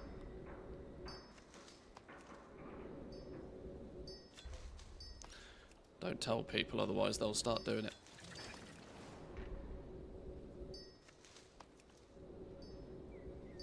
Oh no, I've just realised the only thing that's going to show on this is the flipping Dark Moon stuff. Am I gonna want to go do the Dark Moon stuff just to get that off my list? Damn you, Dark Moon Fair.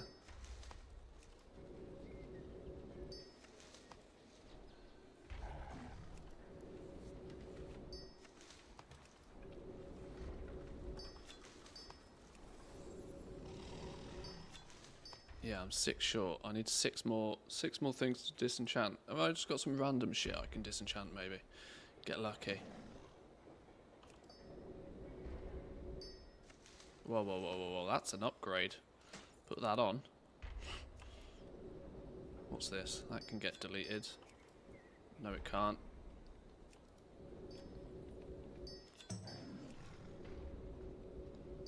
They're an upgrade. Why do I have so many upgrades in my bags? That's also an upgrade. What in the world is going on here?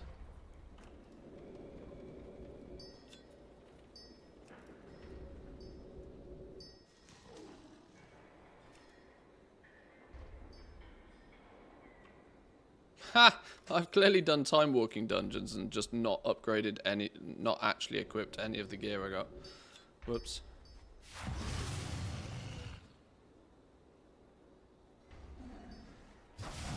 Okay, that didn't get me the extra points I was hoping. 4 points short.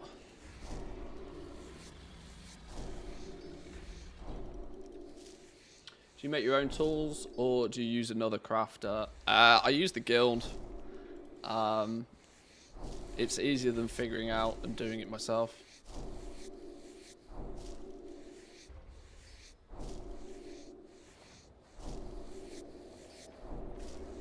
It's not the cheapest way of doing it, but it's the easiest.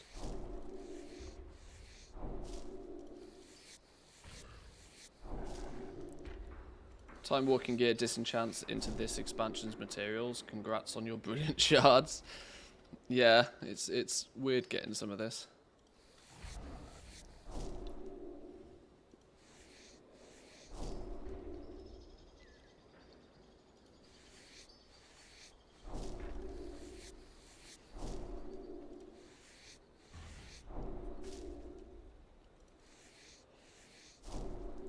Too labor intensive to make the decks, then disenchant them. Too time expensive. Yeah, I imagine it probably is.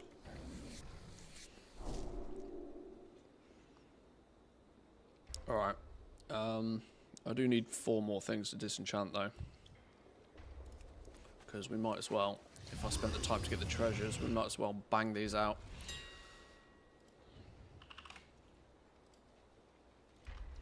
So we'll quickly do it again just on 4.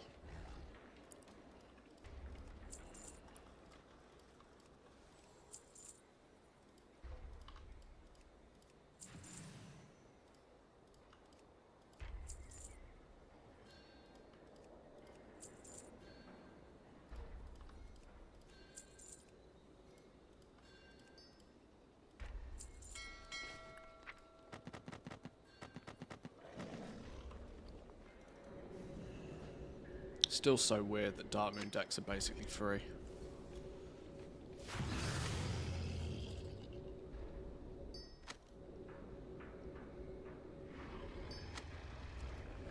Dark Moon decks are currently so outrageously expensive.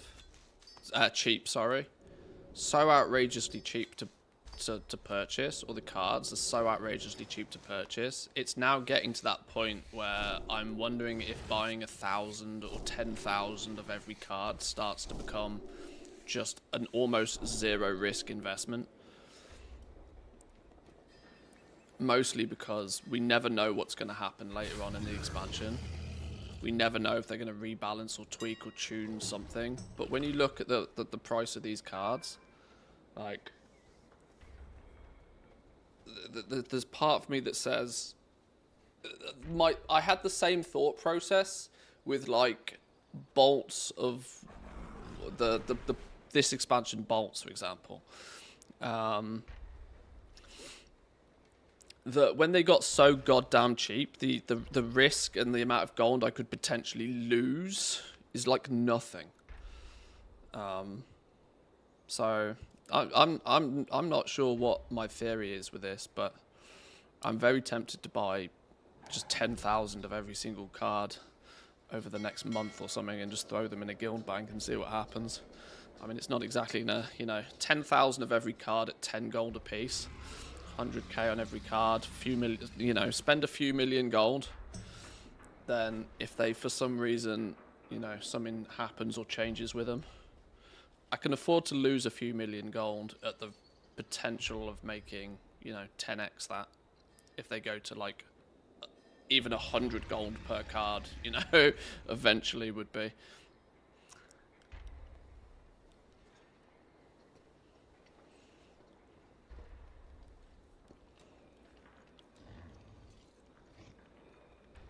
Doing LFR already gives you higher item level trinkets. They're useless.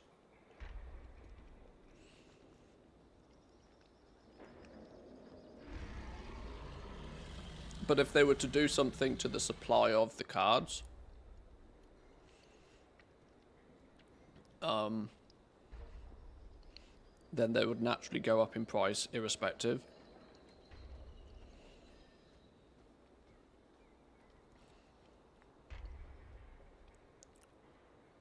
People sleeping on sigils? I don't think they are. They're on BIS lists for enchants.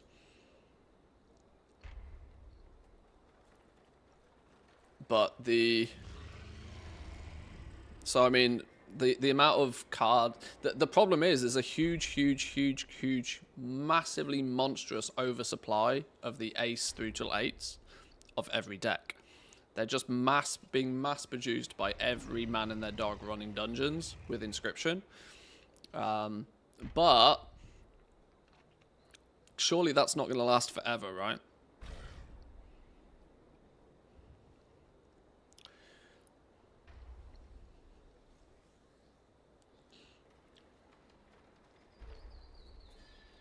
Not needed because they get replaced so fast. Jack, you've also got to remember though, so many people ding level 80 and the first thing they do is they go to the auction house and buy a starter set of gear before they literally do anything. They ding 80, they go to the auction house, and they filter by item level, and they just, they'll just buy a starter set of gear. Because most people ding 80, and they've got, like, dog shit level gear. And you often end up dinging level 80, and your trinkets are, like, absolute 100% nothing burgers. Like, 467 trinkets are not uncommon on level 80s, fresh level 80s, if you go and inspect them. Simply because you just don't get this kind of gear when leveling. Meaning going and getting a Dark Moon trinket straight off the auction house when you ding level 80. Sure, you probably replace it very quickly, but it's a huge item level bump that might even get you into LFR in the first place. Let's not forget. Yes, it will very quickly be replaced, but I reckon you could still have Dark Moon trinkets at 5 to 10k a piece and they'd sell all day long. They'll never be 5 to 10k a piece though, for as long as the Ace through till 8's basically free. But like I said, we don't know what's happening the rest of the expansion. Something could change. Something could change for sure.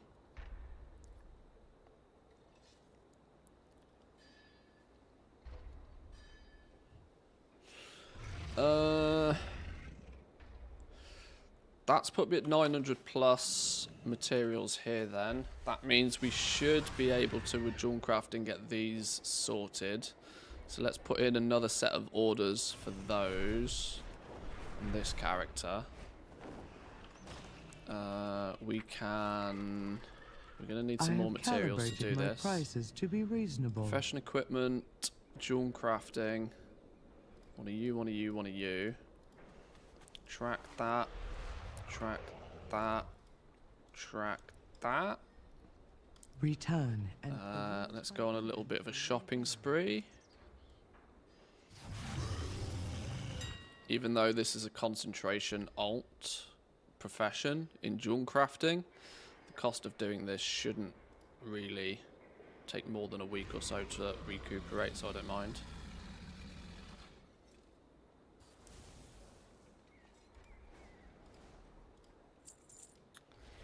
Bismuth bolts.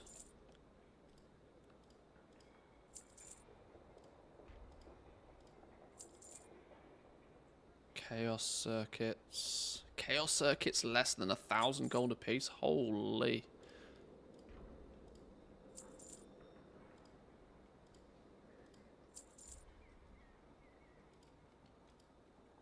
This song, man. Absolute cancer. Brain rot music.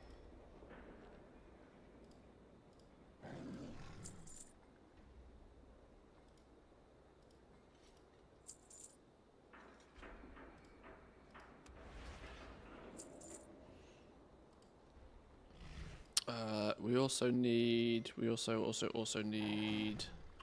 missive,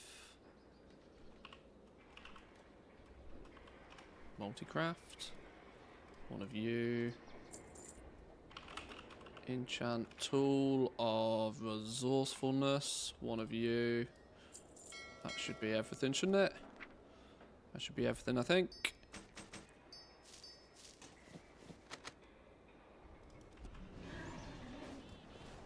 My directive is to serve you. Right, we need one of you, maxed out with multi-craft, Q5. Somebody in the guild will get to that. I or somebody else. Go. We need one of these, maxed out, guild order, Q5. Have some money. And we need a jeweler's cover, maxed out, guild order, Q5. Have some money. Go. Guildies will get to that at some point, hopefully, possibly, maybe. I pray.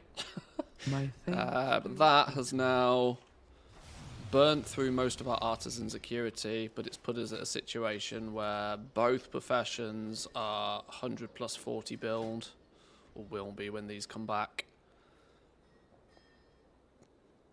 I don't know how much of an advantage that's going to be in Jawncrafting for concentration-esque stuff. but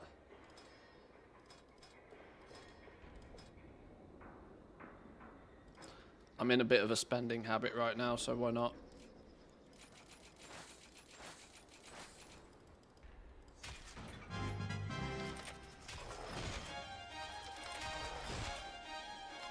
And because it's going to annoy me if I don't do it, let's go do Dark Moon, and then that's probably going to be me done for the day. I'm hungry. I need some food. Proper food.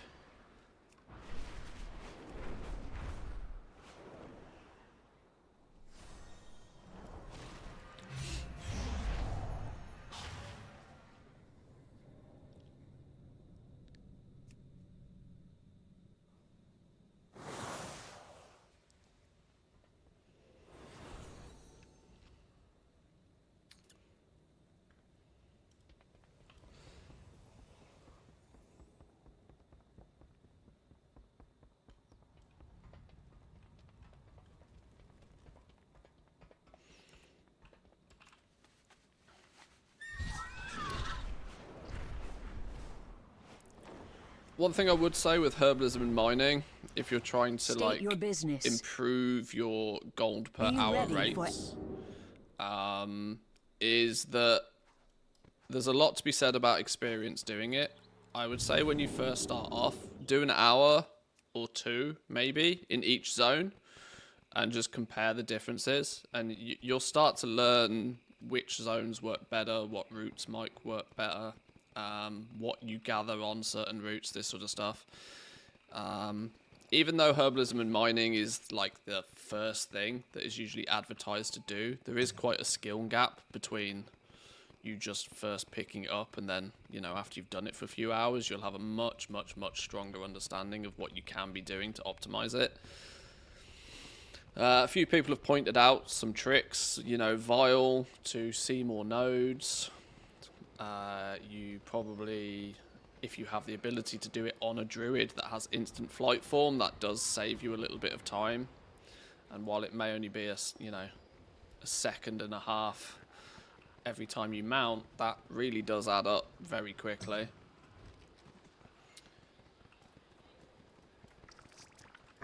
But my recommendation usually is to, you know, is to work at it, put some time into it. Nobody picks up herbalism and mining and instantly starts making 50k an hour. Let's put it that way. Like you can definitely optimize things, but experience is worth quite a lot. And you gain experience by doing it.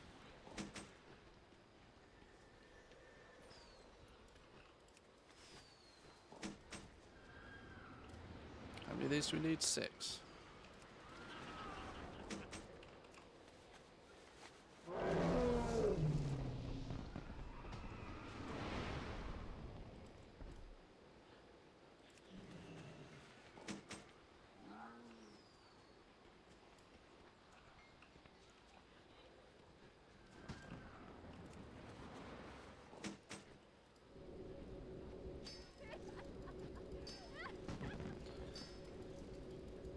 And the one thing I would say is, by the fact that you've just gone and done an hour and you claim to have made about like 12k gold or something, the one thing I would definitely say is don't be disheartened by that. It's so very easy to do a Google and see an early expansion 100,000 gold an hour route pop up and you're like, well, I made 12, that's dog shit.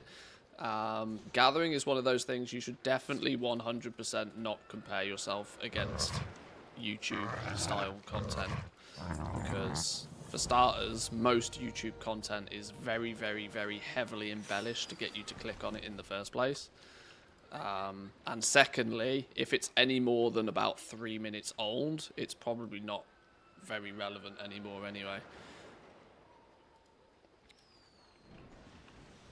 Because prices go from 7 figures to 6 figures to 5 figures within a matter of weeks at the start of an expansion, so... What is it? Beware the living.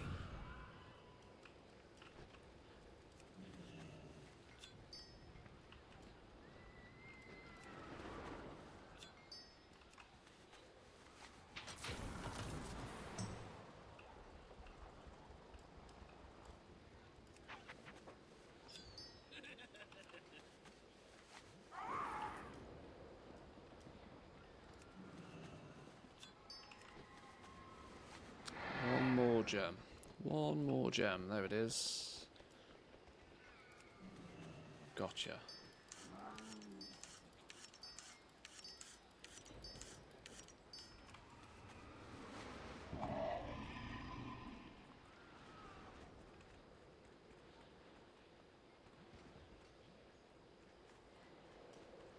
What do you require?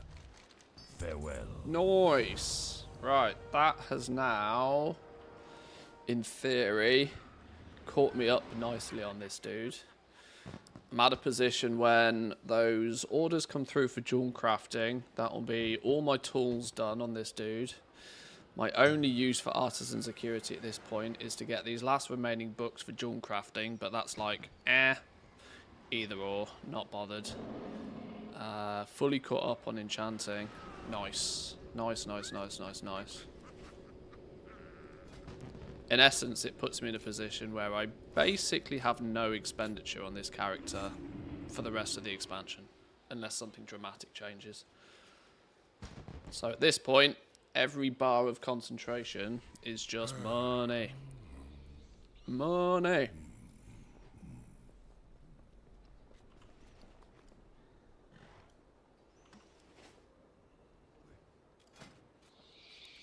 Um, 45 points over here. I'm wondering if I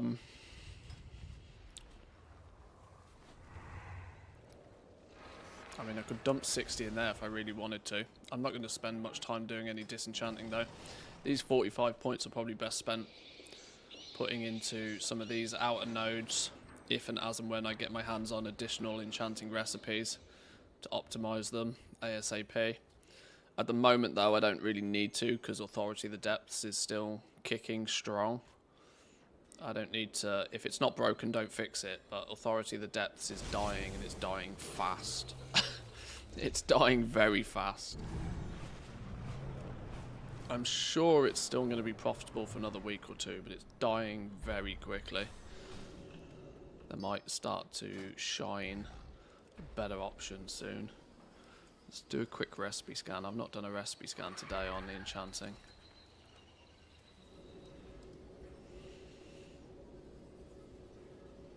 Oh, I remember why. Because it don't fucking work, does it? Oh, it is. It's just very slow. Alright.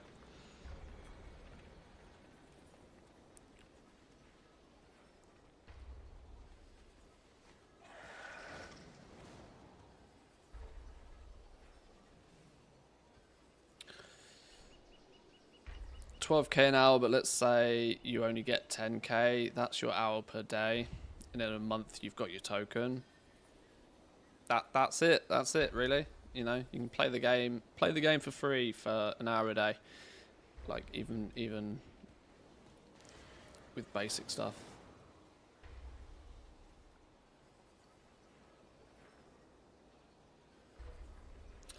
I remember once having 120 gold concentration value on the depths. Those were the days. Yeah, not so much anymore. Well, this is why, like I said, it's enchanting is doing very well right now, but just like everything else, everything is getting squished.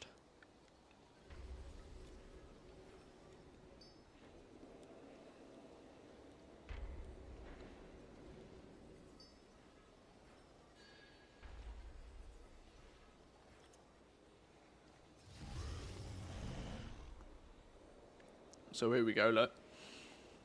Chant of Burrowing Rapidity, however the hell you say that, is actually the best use of concentration now. Authority of the Depths has lost its top spot.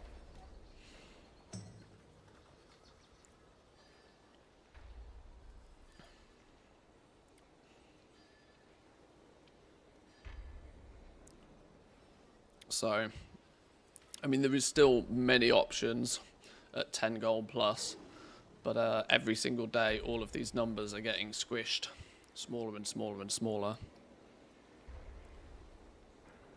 And this is predominantly because we have now gone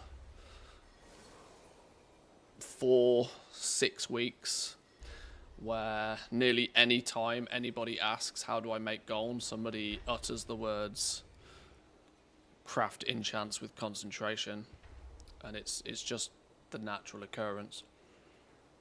What even is this recipe? Oh, it's just a random ass wall drop. My assumption is that this has probably just been reset, which is why it's oh yeah, that's a reset price. It's 2k more than it probably should be right now, which is where the profit comes from. It's probably not that profitable otherwise. Alright, I think I might just leave that character as is then. Might leave that dude where it is. For me though, boys and girls, that's probably me done for the day. I need to go get me some food. Plus, I was informed by the wife earlier that we're on babysitting duty for my sister-in-law later today. So I've actually got to leave the house in about half an hour as well. But thank you all for joining today. We'll be back tomorrow. Tomorrow's Friday. Tomorrow is concentration day for me. So we'll be mass crafting some concentration stuff. And probably focusing on selling some of it as well. Maybe make back a little bit of the gold that we've spent today getting some of these tools on some of these characters. But once again, thank you for joining. Come say hi on the Discord. If you've got any questions, queries, or you just want a place to hang out and chat, come say hi. Enjoy the rest of your day. Happy gold making. I'll see you tomorrow. Is Zan on, is he? Is Zan streaming? Should we throw you over Zan's way? Let's we don't press the raid button anywhere near as often. Team YouTube, thank you very much. You'll have to navigate your way there naturally, but Team Twitch, I can forward you on to our man Zan.